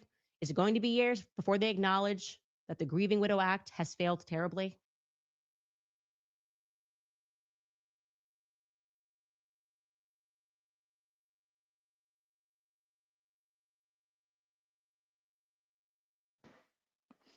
Yeah. So, like I said, that was perfect. That comparison that Candace made between Erica Kirk, comparing her to the COVID vaccine, spot on.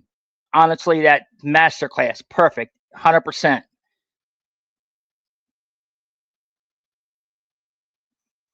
Yeah, absolutely. She 100%. I think Erica is definitely demonic, big time. So anyway, like I said, let me go ahead. I'm gonna make this as a standalone video, so you guys are gonna have to bear with me here. So just let me do a little intro real quick.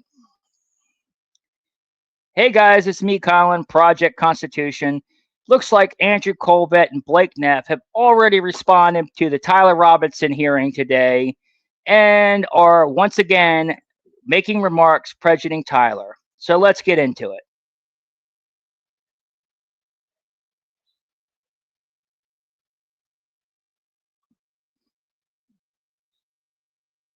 All right, hold on, guys. Let me. Okay, let's do this one.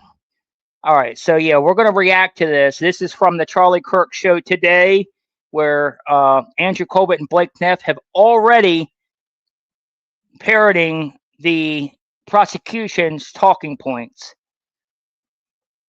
that they just made in this case, prejudicing Tyler Robinson yet again. And like I said, Blake Neff is under a gag order. He's a witness in this case. He's not allowed to talk whatsoever. Blake Neff, like I said,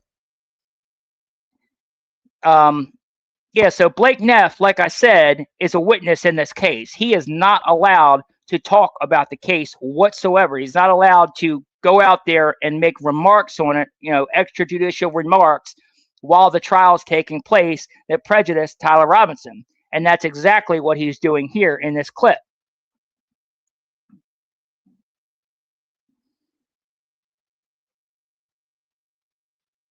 It seems to be most of this around so far has been around as they're trying to get one of the prosecutors held in contempt for breaking a gag order, and it appears to be related to that ATF report, which was the first time we had you on the show. What are you hearing and seeing, Jay?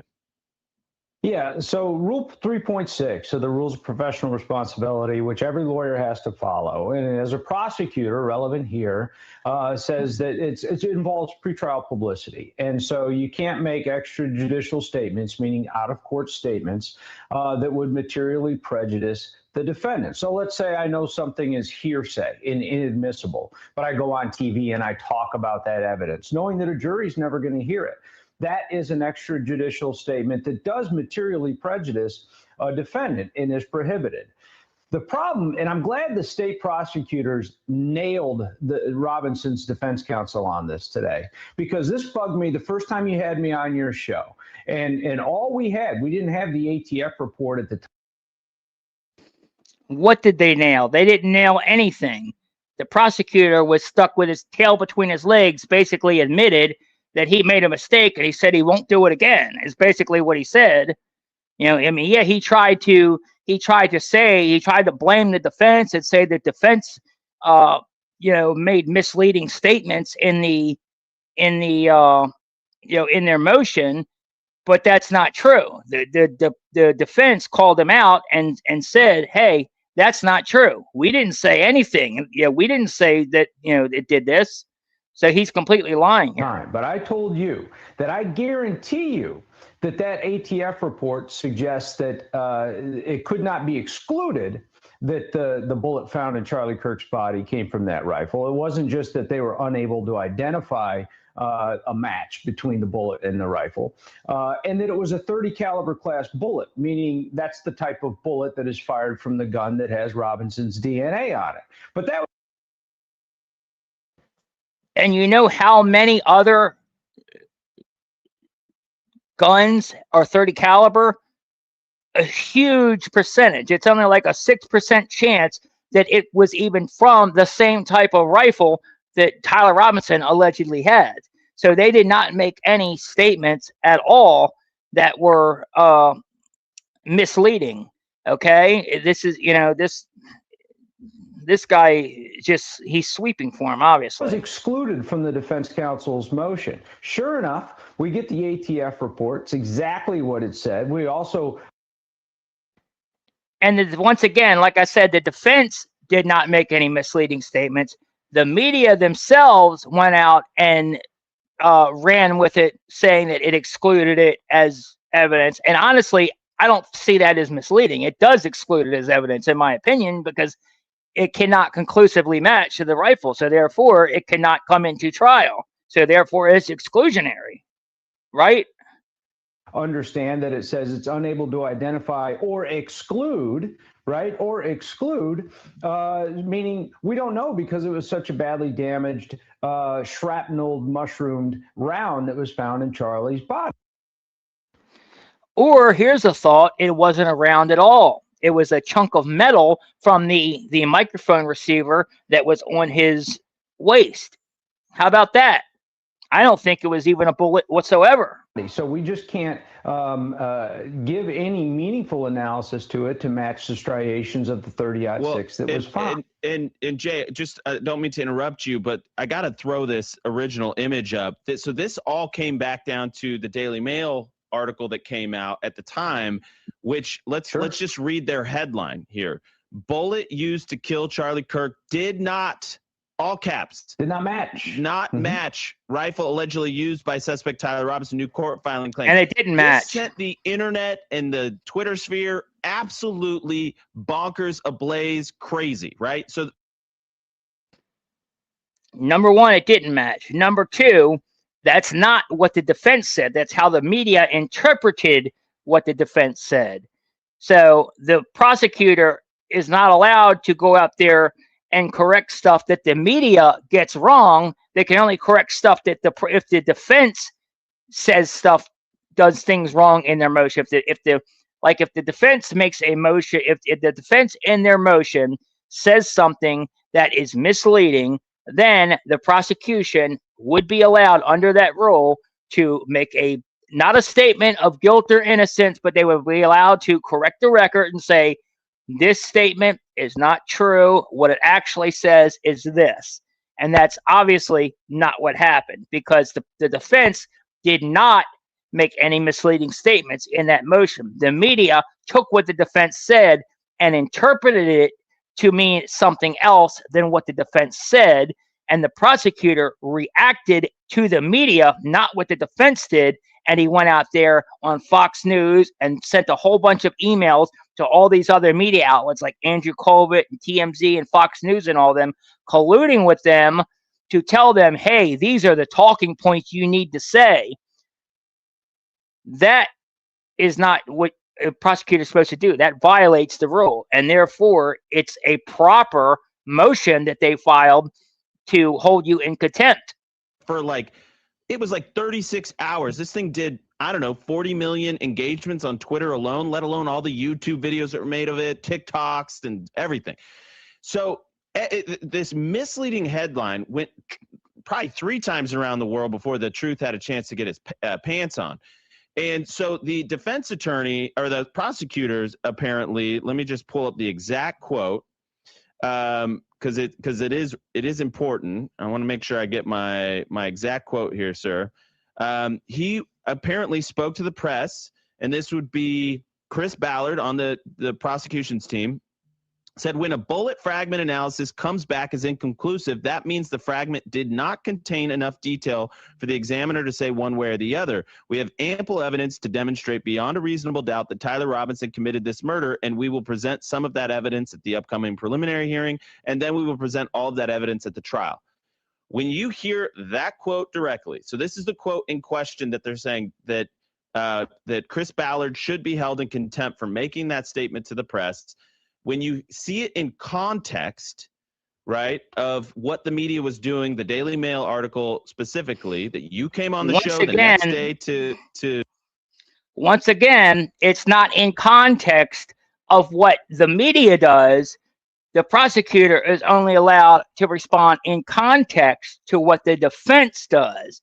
They're not allowed to react to the media.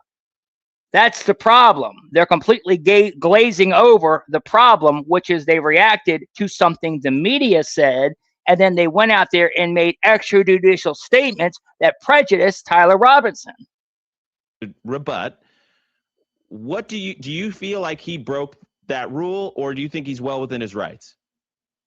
No, absolutely not. And here's why. The defense motion that said that they were unable to identify that bullet matching the gun, and that they want to call the ATF now to present exculpatory, meaning not guilty, didn't do it. You can't prove this beyond a reasonable doubt because there is exculpatory evidence in this ATF report. That's what the defense motion said. Like you said, that went around the world before the truth could put on its pants. And so under Rule 3. No, the gun cannot fire. I'll get into that after we're done reacting to this. 0.6 that was heavily cited by defense counsel today. It allows the prosecution to go out and correct the record when they have been materially prejudiced by incorrect and misleading statements. And he nailed the defense counsel. He didn't say that it was their intent, and he didn't blame the media for running with it. Who wouldn't, right? If you read that motion, you think, oh my God, the bullet doesn't match the gun. I knew what it meant because I've read hundreds of firearms and tool mark reports from the ATF. And the defense counsel knew what it meant too. Being too smart by half, and they were called on it today. I don't think that the judge is going to fall for this. This is absurd to me. Maybe he'll entertain some more motions, but there is nothing contemptuous about correcting the record when they've been materially prejudiced, they being the state of Utah. Yeah, so clearly that guy is just sweeping for Colvette and for Turning Point. The guy's full of shit. His argument is garbage. I just laid out why. Don't listen to anything these guys say because they're obviously all lying. They've been caught in lies time and time again. Once again, they're prejudicing the jury to contaminate what they're prejudicing. I'm sorry, they're prejudicing once again. They're prejudicing Tyler Robinson and contaminating the jury pool, tainting the jury pool. That's what they're doing. Don't fall for it.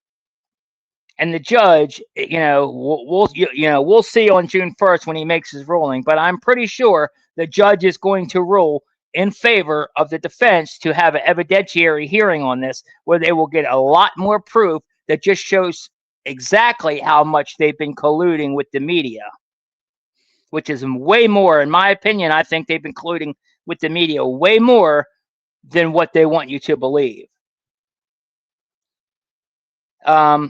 So to answer your question about the gun that cannot fire while we are at it. So this right here, this is a post that I put out. When did I put this out? I put this out April 21st is when I put this out. But the fatal flaw in the Tyler Robinson case, gun could not have been fired. And the rifle the feds are trying to sell you as the murder weapon is not the actual gun recovered. But and by the way, yeah. So the picture of the gun that they showed us in the first place, right? Which is hold on. Let me see if I can find the picture. Right here. Okay, yeah. All right, so that picture right there. Oop, damn it. Hold on. I thought I paused it.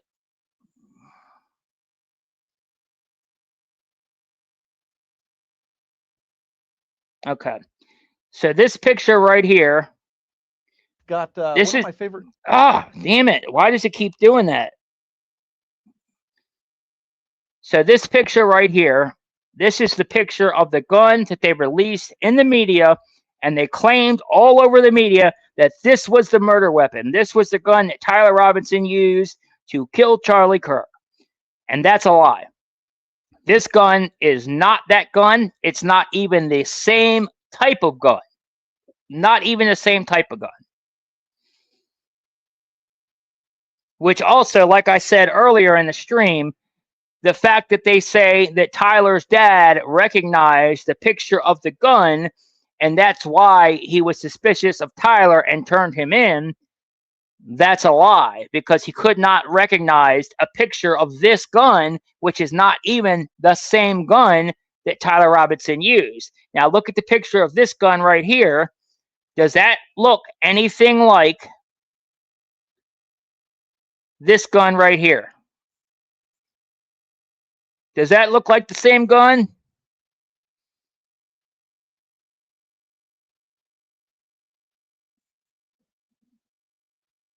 No, it doesn't, because it's not. That's a completely different gun. Now, As far as why it won't fire now. Oh, by the way, so just so you know where that picture that they're claiming was Tyler's gun originally, that photo is actually a generic stock photo, and it's of a Remington 700 or a Mauser 125th anniversary model that they've edited out the background. So it's not the Mauser 98 that Tyler allegedly used. And by the way, they claim, and the reason why it cannot fire is they claim that the rifle recovered from the scene that they claim is Tyler Robinson, which is a Mauser 98, they claim that it features a $2,000 low-mounted scope, and they say that right in the probable cause statement. Now, the Mauser 98, if it has the original safety on it, has what they call a wing safety or a flag safety on the back of the bolt. So it has to flip up 180 degrees over top of the bolt in order to turn the safety off. And if you have the scope, the low mount scope on there, what it does is it would collide with the scope. It would not allow the safety to turn that 180 degrees, which would mean the gun is inoperable. It cannot fire. It's a prop. And that's also why I think that the FBI and the ATF are refusing to allow Tyler Robinson's defense team to examine the rifle, to take pictures of it, to see this rifle in person. They have still yet to been able to see this rifle whatsoever, because if, like I said, I think it has this original safety, and if it has this original safety, then that would mean that it's inoperable and it's just a prop and did not fire. It could not have fired. And I'll show you the video what I put together, which proves it here as well.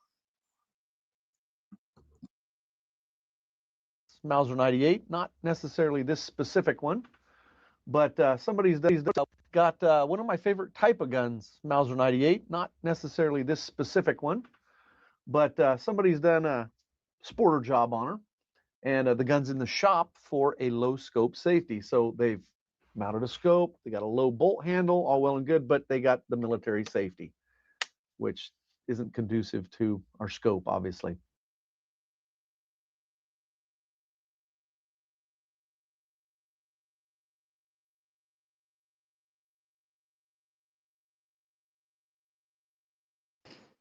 It would have to rotate 180 degrees past the scope in order to turn off the safety.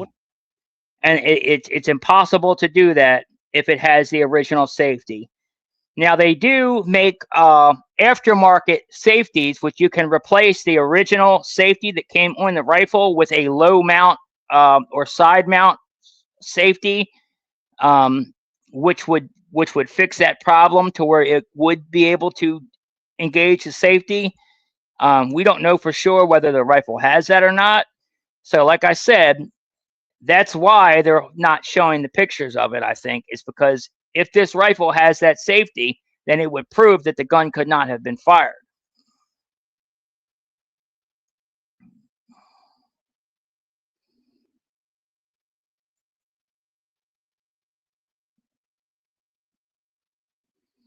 Here, complete forensics on the Charlie Kirk shooting. Okay. Yeah, we can take a look at that real quick, I guess.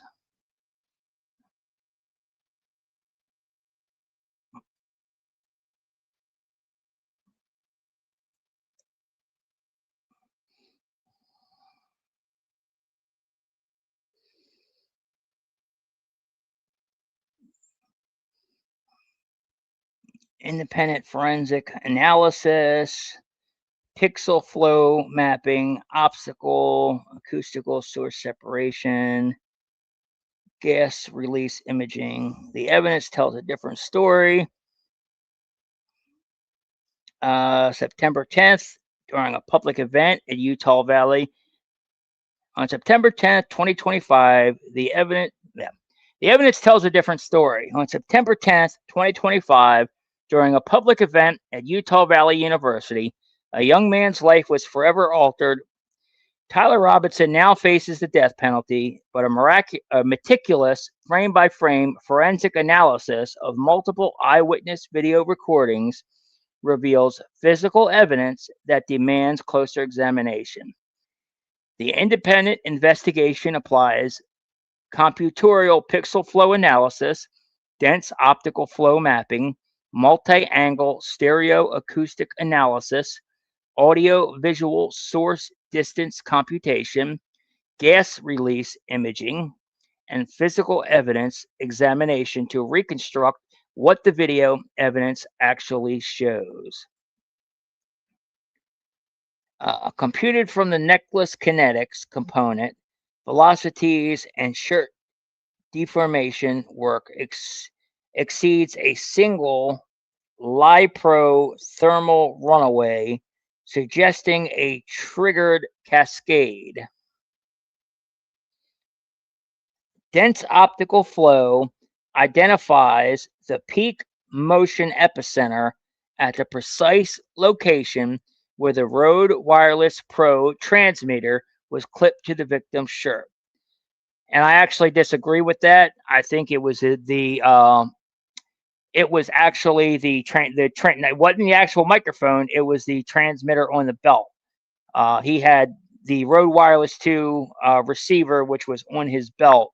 That is what I believe shot the shape charge out of it into Charlie's neck.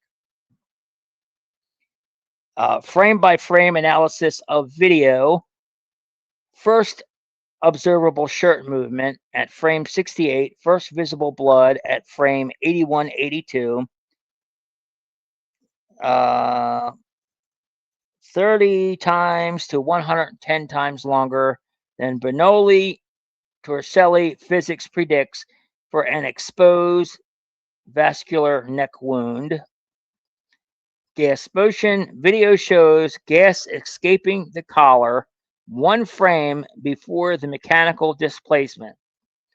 Gas first, mechanics second is a hallmark of an internal energetic event. This critical event unfolds across a handful of video frames at 30 frames per second. Each frame captures 33.3 milliseconds. Within the window, a cascade of physical events occur in a forensically significant temporal order. So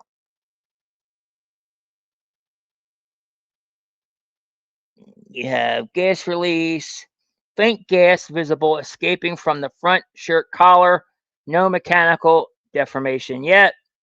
This indicates pressurization from a gas-generated event beneath the shirt, consistent with lipothermal runaway products.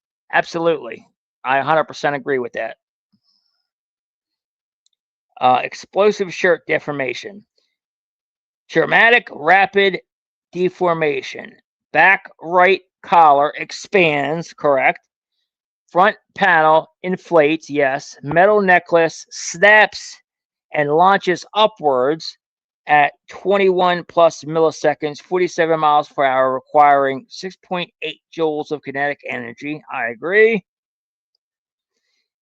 Component ejection. The Rode circuit board traverses the shirt interior at high velocity, pulling the collar up. Battery follows towards the neck. Magnetic clasp lags behind on the same trajectory. This is where I disagree slightly. I think whatever was shot up from the transceiver, which is directly, or the receiver on his belt, which was directly in line with the injury to his neck.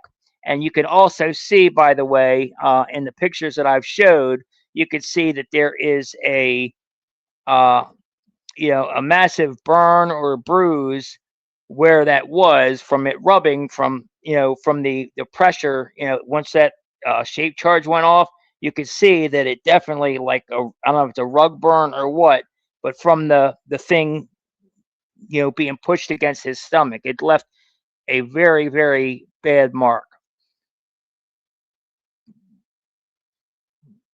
And you could see that under his shirt even before as well. Leading onset, Flame 68 marks the first observable shirt movement. And that's another thing is the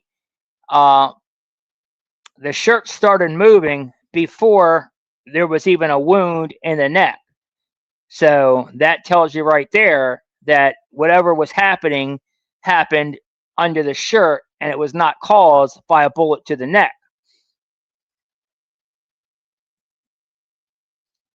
So frame 68 marks first observable shirt movement. First visible blood appears at frame 81 to frame 82. 13 to 14 frame interval at 30 frames per second. Bernoulli, Torricelli flow from a carotid or jugular wound predicts visible blood within 4 to 14 milliseconds. The observed delay is 30 times to 110 times longer. Decorticate posturing appears within frames of initial deformation, 0 to 4 seconds before the neck wound. This sequence suggests brain injury preceded neck trauma. Absolutely.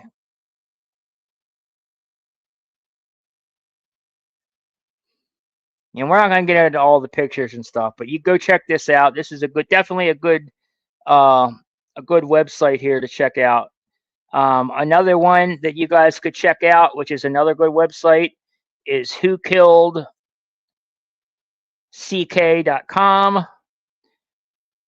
This is another good website. This has a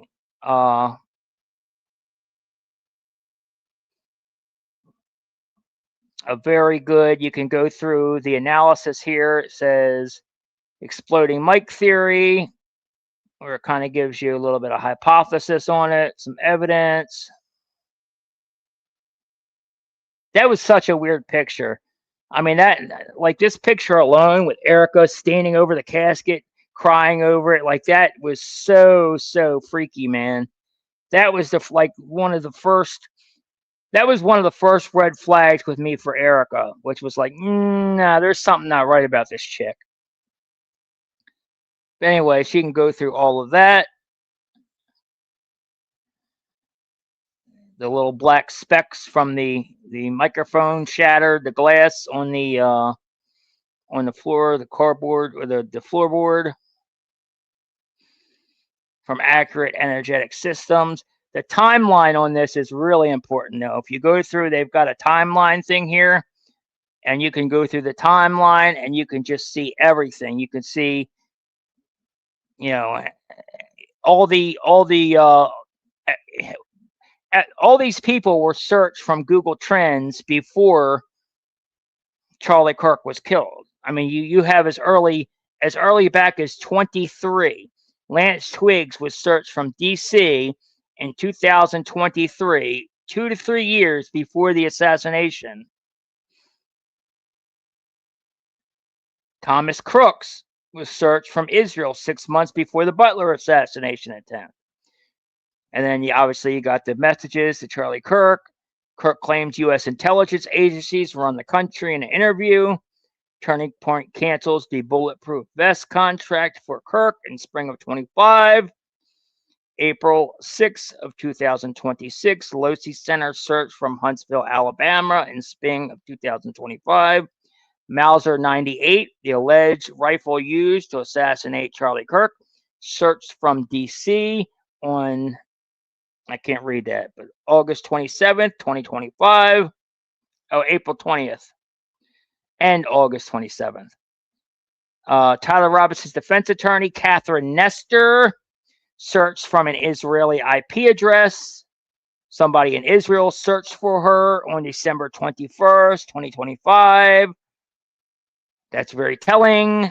It tells you that the defense is working against Tyler Robinson, as well as the fact that Michael Burt, who's one of his defense attorneys, is the cousin of Terrell Farnsworth. Yeah, that's also a massive conflict of interest. And our buddy Paramount Tactical, the retard Gary, he also was searched from DC on April 22nd, 2025, prior to Charlie Kirk. And then Accurate Energetic Systems got the award for the explosive charge to make the explosive charge that they used to kill Charlie. That was on May 1st. So we won't go through all of it, but I highly suggest that you check this site out as well, because it has a very, complete timeline here. And you could see everything. I mean, like they searched Timpanogos Regional Hospital. They searched all the doctors like Stephen Nealman, Lee Patterson, Trotter. They searched them all from Israel. Mikey McCoy searched from Israel. The Patsy searched from Israel. Where the gun was found, 683 West 95th Street, was searched from DC. I mean, that should tell you alone that there is, collusion. There's definitely a plan, conspiracy to kill Charlie Kirk. There's no other way to look at this evidence. And, FBI, once again, Kash Patel guts and fires the entire Utah FBI leadership. That was done on August of 2025.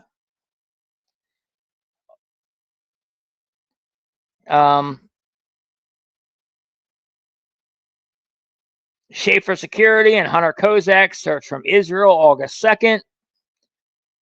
And the Hamptons meeting happened August 4th. August 5th, Kirk rejects Netanyahu's funding offer to take Turning Point to the next level.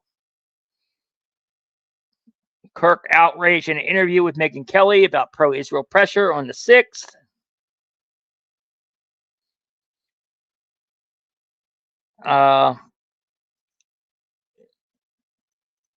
Plane tail number N1098L and former, I don't know what that is, search from Israel. I'm not sure what plane that is off the top of my head. I don't remember the tail numbers, but that's one of them. And then, of course, August 13th, Harrison Smith posted that Kirk, he posted about Kirk featuring Israel, said that Israel would kill him. Charlie Kirk told Harrison Smith that he felt that Israel was going to kill him. So that is the they. So Charlie, from as early as August 13th, was telling people privately and publicly that he thought that Israel was the they that were going to kill him. How is that not a motive, by the way? How are they not looking into foreign involvement? How is Kash Patel shutting down foreign involvement when you have that? When you have all these Jewish donors pulling out their money? When you have them making threats to one Jewish donor that made threats to Charlie, I think it's like 2 days prior to him getting killed. It's just wild to me. Anyway, so we're not going to go through it all, but yeah, check out this site. Very good site. A lot of information here. So that's a good site as well. Again, it's whokilledck.com.